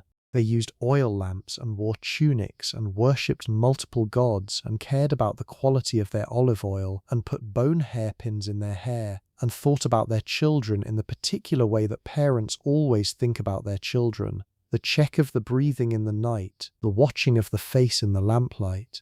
They also each lived in a world that was sufficiently their own that any simple account of what Roman women's lives were like is automatically insufficient. This is the tension that history always produces and never fully resolves. The individual is always more specific than the category. The category is always more useful for making sense of the individual than the individual can account for alone. We need both. We need Claudia, and we need the empire. We need the bone hairpin in the small dish by the bed, and we need the system of provinces and trade routes and legal structures that produced the conditions in which Claudia's specific life was possible. The bone's hairpin, though. Let us stay with that for a moment, because it is the kind of detail that carries a freight of meaning that you might not immediately see. The bone hairpin is made from animal bone, typically cattle or sheep, worked into a long narrow shape and polished smooth. It is fragile, relatively, by the standards of other materials, not as durable as bronze or iron, which is why there are also bronze hairpins in the archaeological record, but bone was cheaper and lighter, and produced a pin with a surface that was smooth and comfortable against the scalp in a way that metal was not. The Roman bone hairpin industry was substantial. There are deposits of bone workshop debris in various Roman sites, the waste material from the production of bone objects that include enormous quantities of half-finished hairpin shapes, evidence of the scale on which these things were made. And the reason there are so many of them, the reason they show up everywhere in the soil of Roman sites, is that they were lost constantly. They fell from hair and were stepped on and were not found again. They were dropped and rolled under furniture. They were left on surfaces and swept away. They were small and they were numerous and they were so ordinary that their loss was not worth particular grief. And so they ended up in the soil, and the soil has kept them. And 2,000 years later, someone with a trowel finds them, and they go into a museum tray with other objects of the same category. And the museum tray tells you something about the ordinary texture of life that the grand monuments do not. I find the museum trays as moving as the monuments, more sometimes, because the monuments are about what Rome wanted to present to the world, the power and the permanence and the artistic ambition, and the museum trays are about what Rome actually was, the daily small requirements of a million lives, the hairpins and the coins and the small lamps and the fragments of terracotta vessels and the pieces of bone comb and the children's toys found in the soil of houses that have been gone for 1,500 years. The small lamps especially, They are beautiful objects, the better quality ones, the kind of object where someone has thought carefully about the shape and the decoration and the way the light will come out of the nozzle and how the handle will feel in the hand. Terracotta, fired, the colour of warm earth, with a wick hole at the front and an oil hole on top, and whatever decoration the maker chose on the upper surface. Some of them have the maker's mark stamped into the clay on the bottom, which is another Roman thing. This marking of things as if even the small lamp on the ordinary person's table deserved to be known as the product of a specific skilled person's hand. The lamp that Claudia's fingers found in the dark when she needed to light the room in the evening, the one that guttered out before she was quite ready for it, was probably one of these. A terracotta lamp made in a workshop somewhere in the city, purchased from a stall in the market, carried home and placed on its surface and filled with oil and lit and used until the wick ran down. It probably had a simple decoration, a vine or a bird or a simple geometric pattern, and it probably cost a few asses, enough to register in the household accounts but not enough to be remembered specifically, one of the 100 small expenditures that kept a household running and that only become visible when you are looking very closely at what a household actually required. The oil came from the same trade that made Gaius's commercial life possible. Olive oil moved through the Roman world in enormous quantities in the large amphorae that the merchant ships carried, that left behind in their breakage an entire artificial hill on the outskirts of Rome, the Monte Testaccio, which is composed almost entirely of the broken sherds of olive oil amphorae discarded over centuries. The scale of it is extraordinary. The hill is 33 meters tall and about a kilometer in circumference. It is made of broken pots. It is made of the trash of the Roman olive oil trade, and it is one of the most extraordinary monuments to ordinary commerce that any civilization has left behind. The olive oil in Claudia's lamp, the olive oil in her cooking, the olive oil she applies to her skin, all of it arrived through this trade, travelled through this network, was managed by merchants like Gaius and their equivalents in every town along the supply chain, taxed and transported and stored and distributed, and finally reached her apartment on the Aventine and became light and food and care, which is what olive oil has been in the Mediterranean world since before Rome was a city. In the quiet of the night, with the lamp out and the city sounds filtered through the dark, there is a particular quality of Roman nighttime that I want to try to describe, even knowing that description will fall short of the actual experience. The darkness in a Roman apartment was complete in a way that urban darkness almost never is anymore. There were no street lights as we know them. The oil lamps that might have illuminated a wealthy household's entrance were extinguished early, both for economy and for fire safety. The moon, when there was moon, came through the open windows and was real light, casting real shadows, producing the particular silver quality of moonlit rooms that the Romans wrote about, and that modern people have almost no experience of because there is always some ambient electric light somewhere. On moonless nights, the city was genuinely dark. The stars in that sky were visible in a way they are not from any modern city because there was nothing to bleach them out. The Milky Way would have been visible from inside the city, which is something that requires serious imagination to reconstruct, the whole arching sweep of it over the Roman hills. The Romans knew the names of constellations, knew them intimately in the way of people who read the sky for navigation and for agriculture, and for the timing of festivals and for the interpretation of divine will. The night sky was not decoration, it was infrastructure. Claudia does not lie awake thinking about the stars tonight. She is asleep, but the stars are there, visible through her window in the strip of sky between the buildings of the insula opposite, and they have been there every night of her life, and she knows their names and their seasons in the way you know the layout of your own neighborhood, not by deliberate study but by the simple accumulation of living under them. This is the particular kind of knowledge that gets lost first when a civilization ends or changes, the background knowledge, the things so ambient they were never written down because no one thought they needed to be, because everyone already knew. The constellation names survive because someone recorded them. The way the night sky looked to a woman lying on her back in an apartment on the Aventine, the specific quality of the stars in that specific sky, the feeling of that darkness and that particular kind of quiet that is not silence but the background sound of a city reduced by night to its essential rumble, that does not survive. It was never anyone's job to record it. It was simply what the night was. We are running out of night, in the way that nights always run out, the darkness beginning its slow retreat sometime in the early morning hours when the quality of the black outside the window changes by increments so small they are barely perceptible, but that the body knows before the eyes confirm it. The delivery carts begin their return journeys. The city shifts registers from its nighttime character to its dawn character, a transition that happens not all at once but in stages, one sound at a time, one smudge of lighter sky at a time. Claudia will wake, as she told us, before full dawn. She will go to the children's room. She will find Chloe already awake, already at the brazier, already heating water for the morning. She will wash her face and put up her hair with the bone pins from the dish, and apply her rose cream and eat her bread with olive oil, and begin again. The accounts are on the table. The lararium needs its morning offering.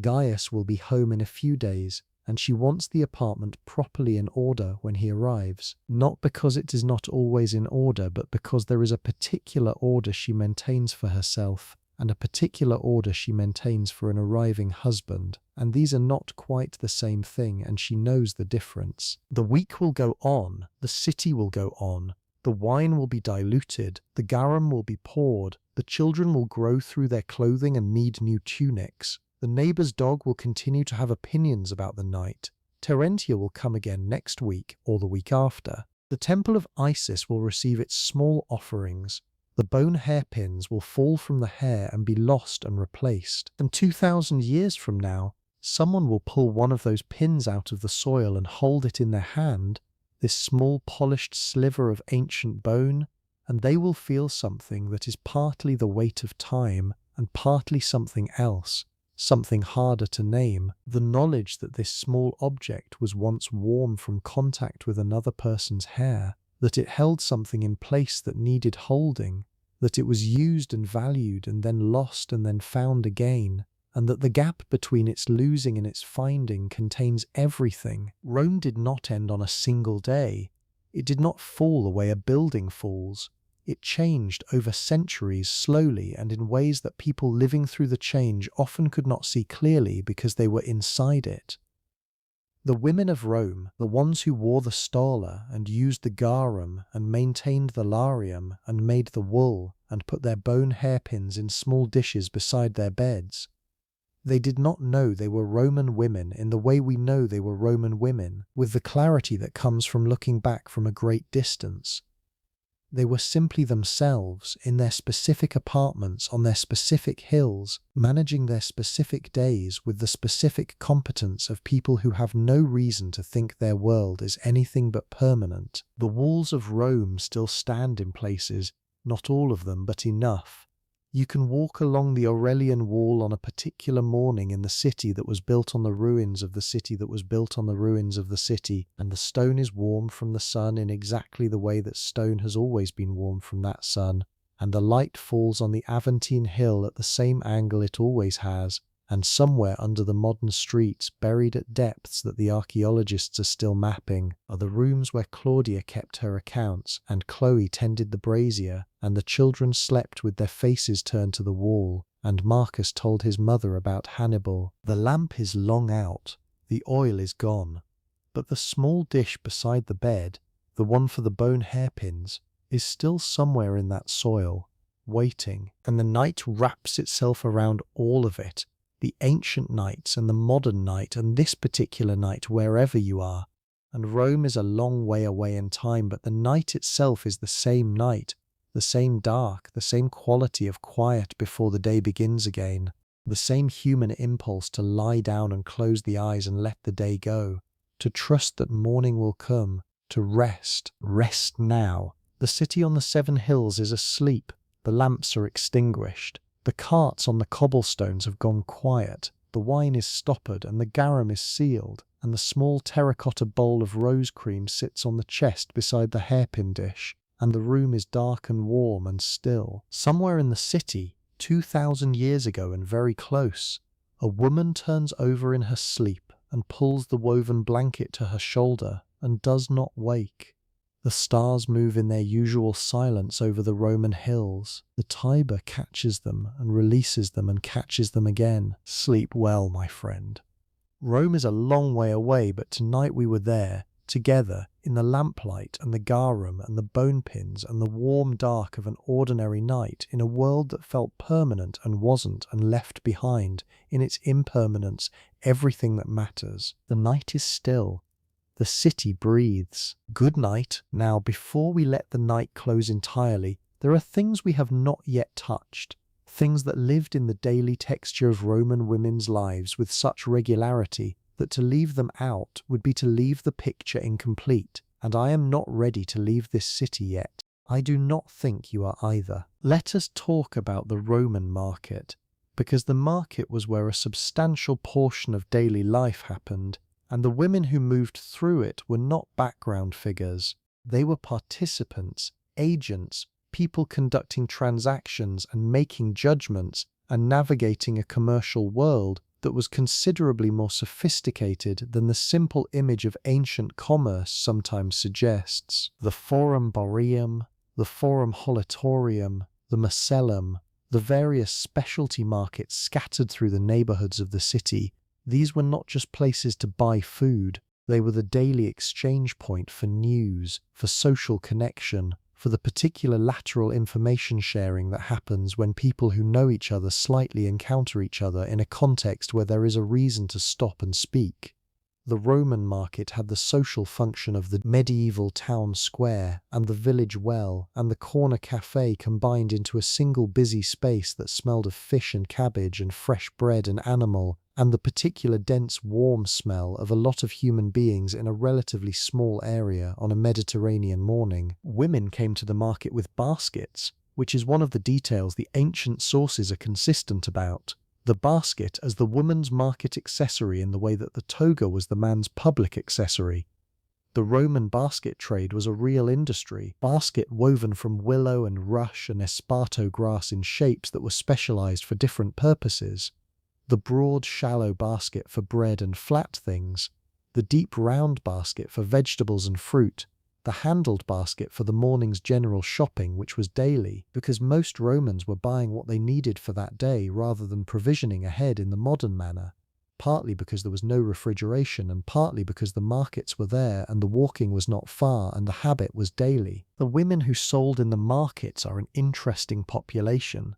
Some of them were slaves working their master's stall, some were freed women running their own operations, some were wives of merchants who sat behind the counter while their husbands did the larger commercial operations. Some were independent tradeswomen who had built their own enterprises from nothing and whose success was documented sometimes in their own tombstones, where they mention their occupation with a pride that comes through even across the stone and the years. There are inscriptions commemorating female merchants, female traders, women who dealt in textiles and spices and grain and lamps and pottery and the hundreds of other things that Rome required in quantity every day. The woman who sold chickpeas from her stall in the market on the Subura, the woman who dyed cloth in the fuller's workshop, the woman who ran a popina, a drinking establishment, which the sources suggest was not always entirely reputable, and which involved a degree of social flexibility that Roman moralists found concerning, and Roman clients found convenient. The popina is worth a small digression. Roman drinking establishments, the popine and capone, were not quite like anything else we have a simple name for. They were eating and drinking places, often serving the hot food from the Thermopolium-style counter, with simple seating and a wine supply and the kind of sociable darkness that establishments in every era understand as useful. They attracted people who did not have comfortable homes to drink in, which in Rome meant a substantial percentage of the population. They attracted travelers, soldiers, merchants passing through, people from the provinces who did not know anyone in the city. They attracted people who wanted to be somewhere that was not their own apartment. which in a crowded insula with thin walls and 6 other families on the staircase was a genuinely reasonable desire. Women worked in these establishments and sometimes owned them, and their social position was complicated in the specific way that Roman social position around service industries was always complicated. The woman who ran a popina had economic independence and real skills of management and negotiation, and the ability to read a room that were valuable and genuinely exercised. She also occupied a social category that the Roman elite regarded with a certain disdain, the service trades being associated in Roman thinking with a kind of public availability that made people uneasy when it applied to women who were supposed to be available only to their own households. This is the peculiar geography of Roman gender. Women who owned property and conducted business were not remarkable. Women who did so in contexts that involved the public, that involved strangers, that involved service in ways that blurred the line between commercial and personal availability. These women occupied a more contested space. The distinction was not always fair, and was not always consistent, and was frequently overridden by economic necessity, which is how distinctions that are not fair and not consistent tend to get overridden everywhere. A woman like Claudia sat comfortably on the right side of this distinction, which is partly why she is a comfortable figure to follow. She moved through public spaces, she bought things, she managed money, she had friendships with other women and relationships with tradespeople and a social network that extended beyond the walls of her apartment. But she did all of this within the framework of the mater familias, the Roman idea of the woman as the pillar of her own household, domestic in the original sense of the word, connected to the home even when she was outside it. The home was her primary domain. The public was a place she moved through on her home's behalf. This is a category that the Roman world maintained with a certain amount of effort and a certain amount of flexibility, and a certain amount of pretending not to notice when it did not apply. Let us go to the baths one more time, but later this time, in the early evening, because the baths in the evening had a different quality than the baths in the morning, and the difference is worth attending to. In the evening, after the working day was over, and before the dinner parties of the wealthy had fully convened, the neighbourhood baths filled with people who were there not just to wash, but to be somewhere warm and social and alive, after the long heat of the day had faded, and the cooler air of evening was beginning to settle over the city. The baths in the evening were louder, more festive, the conversation more animated, the quality of ease different from the more purposeful early morning visits. Vendors circulated through the changing rooms selling small food items, the Roman equivalent of stadium snacks, oysters from a basket, chickpeas in a cone of papyrus, little fried things on a stick that smelled good enough to make your mouth respond before you had decided whether you wanted one. The social hierarchy at the evening baths was more scrambled than the hierarchy anywhere else, or appeared to be, which is not quite the same thing. The slaves who attended wealthy patrons were present alongside their owners, which created a peculiar social intimacy that the Roman world managed by simply not addressing it directly, by treating the coexistence of slave and citizen in the communal hot room as a fact of life that required no comment and no consistency. The philosophical literature occasionally noticed the oddity of a man being massaged naked by an enslaved person, while philosophizing about human freedom and dignity, but it noticed this in the way of someone noting an interesting logical problem rather than in the way of someone proposing a solution. The women's section of the evening baths, which Claudia visits on the days she goes in the evening rather than the morning, is a warm and steam-filled room that smell of the scented oils the better-off women use, and the plain oil the others use, and the general warm mineral smell of hot water on stone, that has its own particular quality, not unpleasant, specific to these rooms and to no other place. The sound is a pleasant collective murmur, conversation from a dozen directions, the occasional splash of water, the scrape of a strigil, the high sound of a child being bathed somewhere deeper in the building. This is the place, more than anywhere else in her day, where Claudia encounters the full social range of women in her neighbourhood, the wife of the fuller who runs the malodorous workshop down the street, with whom she has a friendly if carefully calibrated relationship. Calibrated because the fuller's wife has money and energy, and a rather alarming directness about other people's business that Claudia finds simultaneously refreshing and exhausting. The old woman who has lived on the Aventine for 60 years and who remembers when the neighbourhood was different, who talks about the old days with a mixture of genuine historical knowledge and creative nostalgia that Claudia has learned to sort through as she listens. The young woman who moved into the building 2 months ago with a husband who seems to be away a great deal, who is quiet in the baths and whose expression in the steam room is the expression of someone thinking about things that the steam provides useful cover for thinking about. The social texture of the women's bath is something no ancient source describes in sufficient detail, and that the silence of the historical record about women's private speech makes almost entirely inaccessible. What did they talk about? What were the particular forms of social exchange in that steamy room? The codes of intimacy and distance, the things that could be said there that could not be said in other settings. We have glimpses, fragments, but the full texture is gone, carried away with the people who lived it, and left behind nothing that could hold it. What we can say is that bath friendships were real friendships, maintained across years, the kind of connection that grows in places where you encounter someone repeatedly in conditions of physical informality, where the armor of clothing and the careful management of appearance is temporarily suspended, and something more basic and more direct takes over.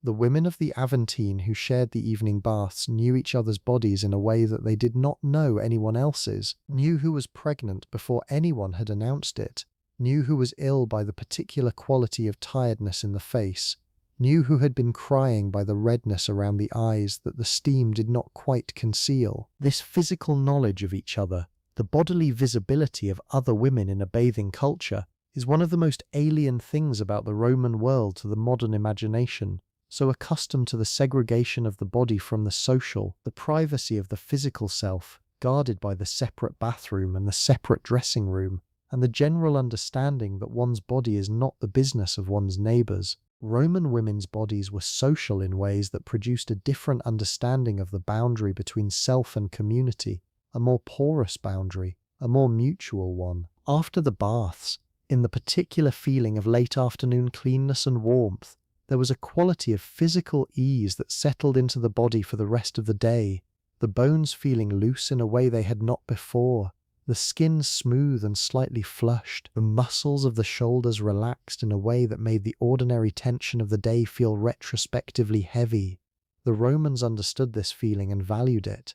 The bath was a daily reset, a bodily refreshment that served purposes the cold of northern Europe, where bathing less frequently was a simple practical necessity in climates that did not invite the stripping of clothing, never developed the same institutional response to. The Mediterranean climate and the Roman institution of the thermae between them produced a culture of daily bodily attention that had no equivalent in the ancient world, and that left a mark on the Roman body and the Roman understanding of health and pleasure that ran through everything else. Now, there is something else about the daily life of Roman women that we have circled around without fully entering, and I want to spend some time there, because it is one of those subjects where the distance between what we assume and what the evidence shows is instructive. The Roman understanding of female sexuality was not what we might expect from an ancient culture, at least not in all the ways we might expect. Roman women of free birth were expected to be chaste before marriage and faithful within it.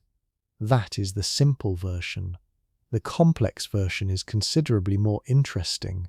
Roman love poetry, which is one of the glories of Latin literature and which includes the work of Catullus and Ovid and Tibullus and Propertius, is full of women who are active, desiring subjects rather than passive objects of male attention. The women in these poems have opinions, they make choices, they pursue and are pursued with a mutuality that the poems do not treat as transgressive but as simply the texture of erotic life. Claudia Metelli, who appears in Catullus's poems as his beloved Lesbia, was a woman of the senatorial class who seems to have conducted her life with a degree of erotic freedom that Catullus both celebrated and lamented, because the freedom included being free of him as well as free with him, which was perhaps not what he had in mind when he admired it. The Roman ideal of the mater familias, the domestic woman, the faithful wife, the mother of citizens, coexisted with a Roman erotic culture that was considerably more varied and considerably less anxious than the official ideal suggested. Adultery was a legal matter in Rome, under the Julian laws enacted by Augustus, with consequences for both parties and for the husband who did not act on his wife's infidelity. But the enforcement of these laws was inconsistent, and the social attitudes around them were complex enough that the laws tell you about the ideal rather than about the practice. What women thought and felt about their own erotic lives is almost entirely inaccessible to us from the sources, because the sources are almost all male, and the male sources address female sexuality in terms that range from the admiring and fantastical to the anxious and regulatory. The few women's voices we have, Sulpicia's poems, the letters and inscriptions here and there, do not give us a complete picture, but they give us enough to know that the picture was more various than the official version suggests. There is a line in Sulpicia that reads, "In rough translation, I'm glad I did it and don't regret it, nor will I wear a mask of modesty to hide my shame." She is talking about a love affair, conducted apparently in some defiance of the expectations of her social circle, and she is defiant about it in language that is completely direct and that does not perform regret for the reader's benefit. She is not apologizing, she is claiming her experience. That line has stayed with me since I first read it. It is 2,000 years old. It sounds like something a woman might say today, in exactly the same register of personal authority, the refusal to perform shame that has not been felt. The gap between the error and the voice closes entirely in that one sentence. The marriage at the center of Roman women's lives was itself an institution more varied than the simple picture of Roman patriarchy might suggest. There were different forms of Roman marriage with different legal implications. The manus marriage, in which a woman came fully under her husband's legal authority, and the sine manu marriage, in which she remained under her father's authority, or, if her father was dead, under no one's authority in the guardianship sense, which produced a degree of legal independence that could be practically significant. By the later Republic and into the imperial period, the sine manu marriage had become standard among the classes who had the most to gain from it, which is to say the propertied classes for whom the transfer of property between families was a serious matter with serious implications. Marriage in Rome was also not always a single permanent state. Divorce was available and used. Widowhood was common, given the demographics of a world where men died in wars and of disease at rates that left substantial numbers of women widowed at relatively young ages. Remarriage was common.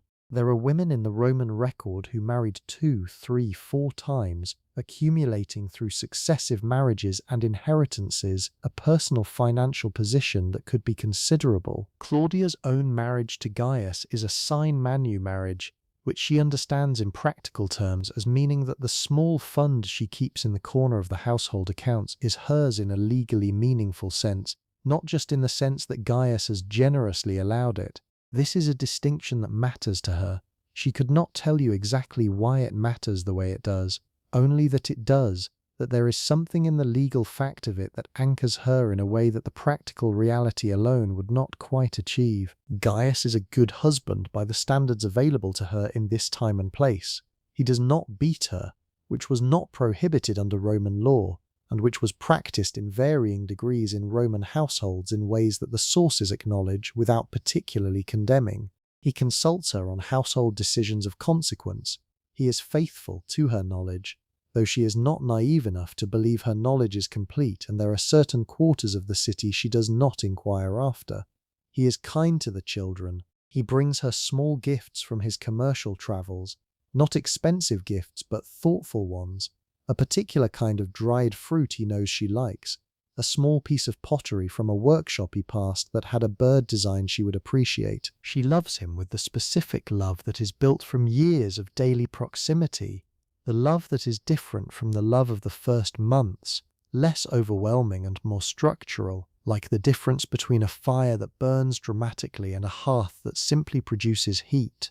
She would not describe it in those terms, because the Romans had their own vocabulary for love, the difference between amor and caritas and pietas and the various shades of attachment, and the vocabulary was not quite the same as ours, and the categories it described were not quite the same, but the underlying experience of the thing, the specific warmth of knowing another person's habits and their silences and their particular ways of holding their shoulders when something is bothering them, this crosses without translation. He will be home in a few days.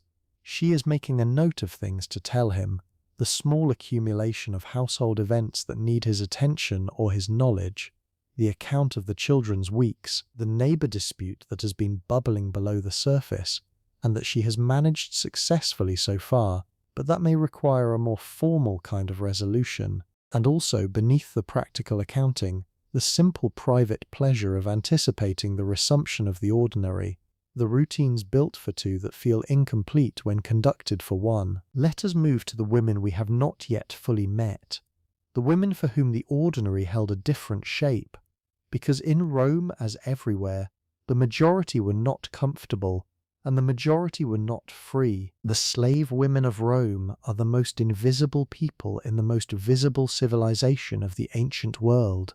They are everywhere in the sources, cooking, cleaning, carrying, weaving, tending, attending, and yet they speak almost never, because the sources were written by people who did not think their speech was worth recording, or because they did not write themselves, or because what they wrote did not survive, or all three. We know certain things.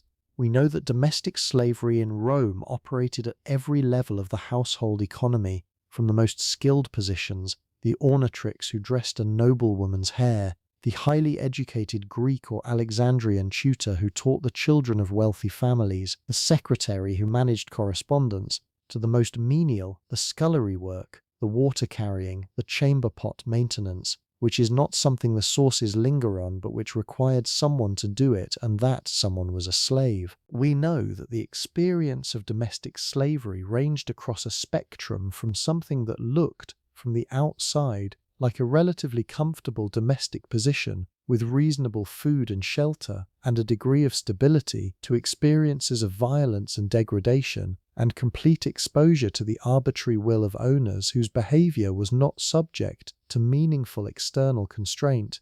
Roman law did not prohibit the abuse of slaves.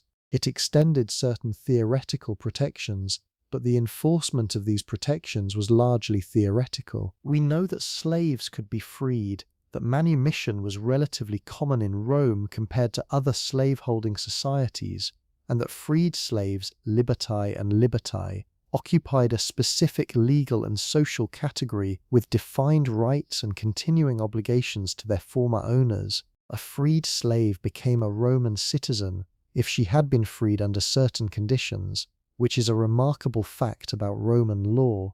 The extension of citizenship to a former slave by act of manumission, and the society navigated the implications of this fact with a characteristic Roman mixture of pragmatism and social anxiety. We know, from the evidence of their names in inscriptions, from the occasional glimpse in literary sources, from the artifacts of their work that survive in the archaeological record, that enslaved women in Rome had inner lives, had preferences and relationships, and the kind of specific personality that makes a person distinctly themselves, rather than interchangeable with anyone else in their situation. We know this in the way that you know a fire is hot even when you cannot touch it. The inference is irresistible. The evidence is insufficient. Chloe, who tends Claudia's brazier in the early morning, who has been in this household since she was small enough to fit into a specific corner of the apartment with room to spare, who speaks Latin with the faint trace of an accent from somewhere in the Eastern Mediterranean that she cannot herself place because she was too young when she arrived to have fixed the origin. Chloe is a full human being whose full humanity we can barely see.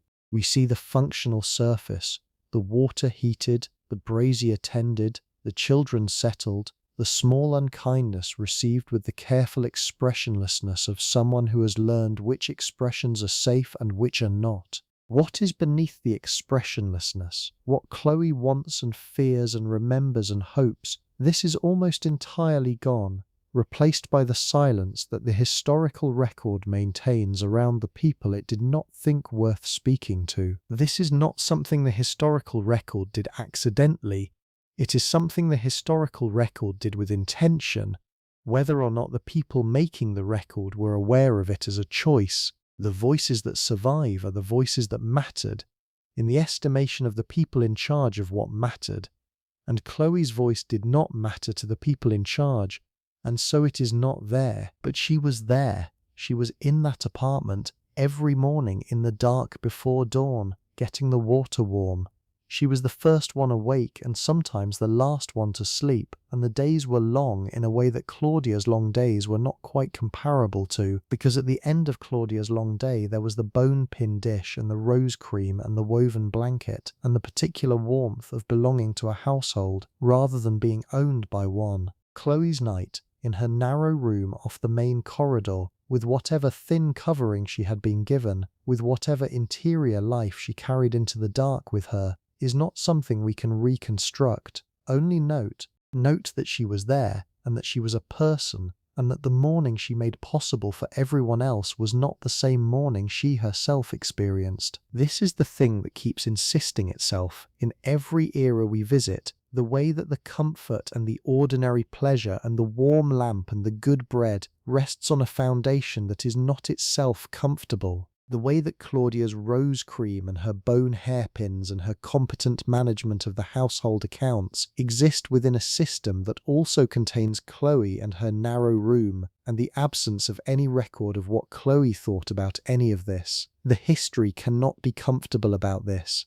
The history should not be comfortable about this. The discomfort is part of the picture, and leaving it out would be like painting a portrait that captured the light in someone's eyes but left out the shadow that gives the light its definition. Rome was magnificent, and Rome was brutal, and Rome was ordinary, and Rome was strange, and all of these things were true simultaneously, in the same apartments, and the same streets, and the same bath complexes, and the same market stalls. This is what human civilizations are like in the end.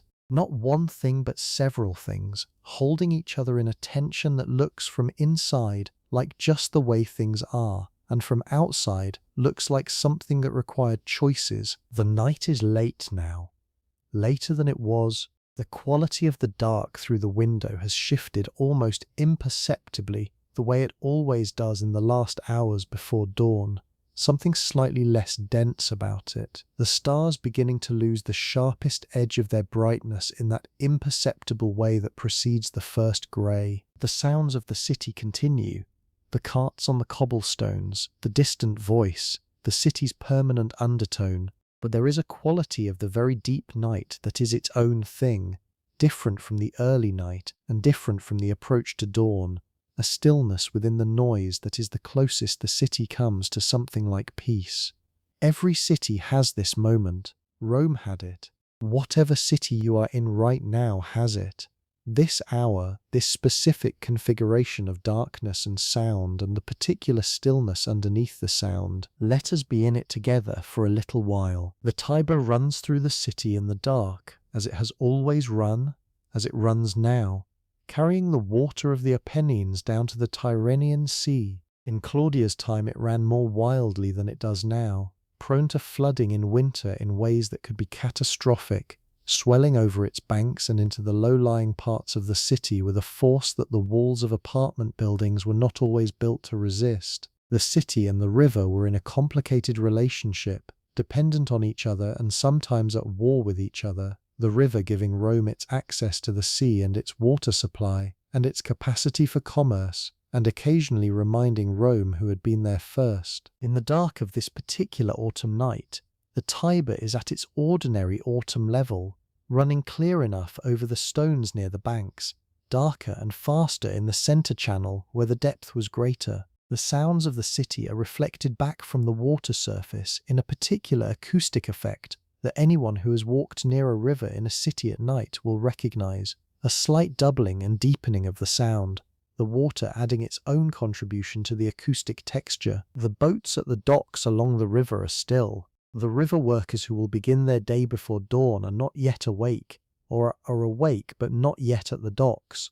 still eating whatever the very early morning offered in the establishments near the Tiber that catered to people who needed to eat before the sun had considered rising. The smell of the river in autumn is different from the summer river smell, cooler and cleaner. The particular stony smell of river water in a season when the water is running fresh and the summer algae have died back and there is nothing in the air but water and stone, and the distant smell of the autumn fires that warm the city. From the Aventine Hill, if Claudia were standing at her window instead of asleep, she could see the Tiber below and the Palatine above, and the roof lines of the city in between, the slight haze of smoke from the 1,000 fires that never go fully out in a city of 1,000,000 people, the specific darkness that is a city's darkness, the sky not quite black, but a deep unlit grey that carries the city's residual warmth. She would see the stars, the ones visible through the smoke haze, the familiar ones she has known since childhood,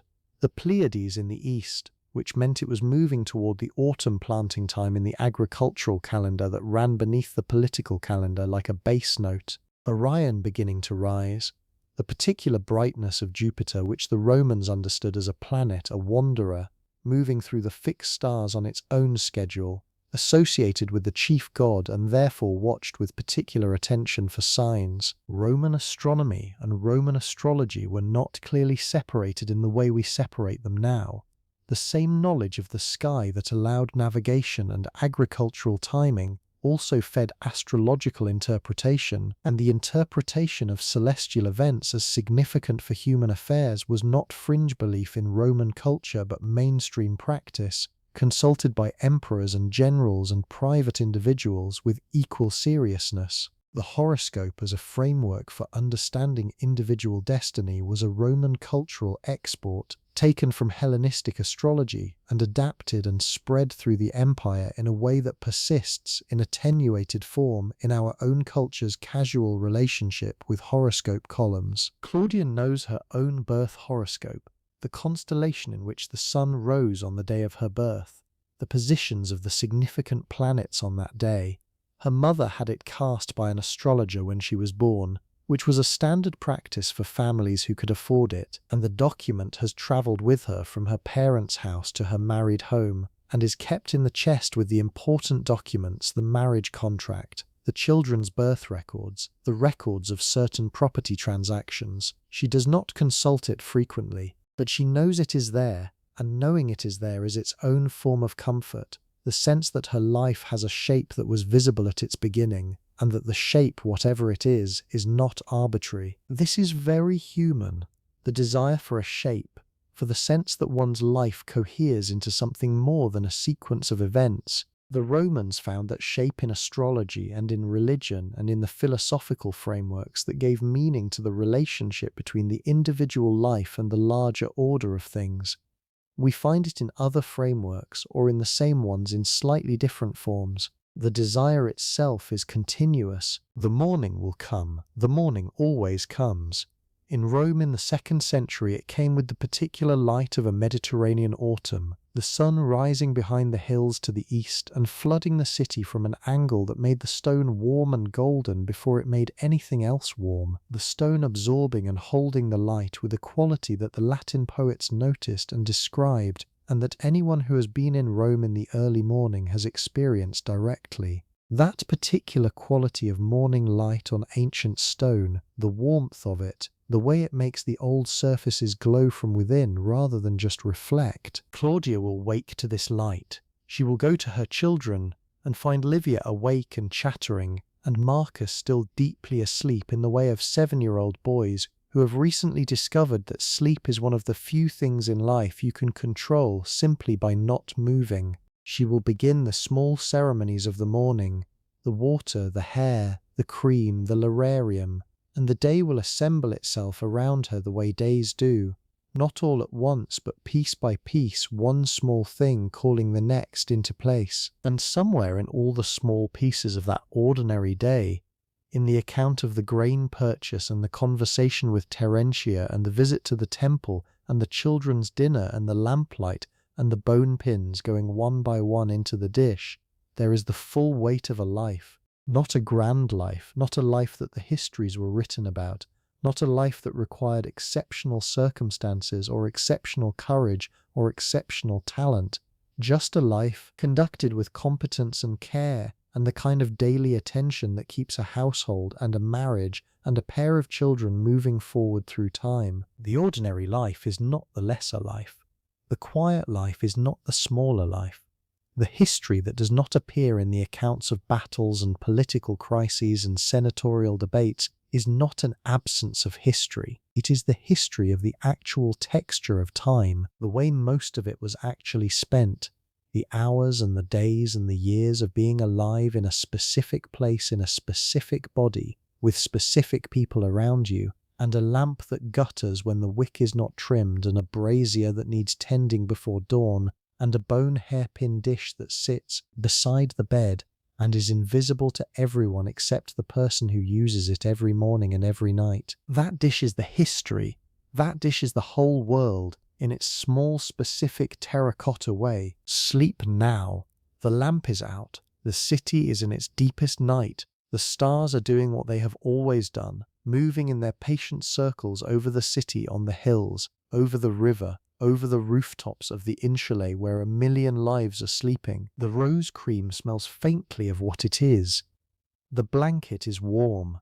The bone pins are in the dish. Rome breathes around you in the dark. Good night, my friend. Sleep well. Sleep deep. We were somewhere real tonight, and now we are home.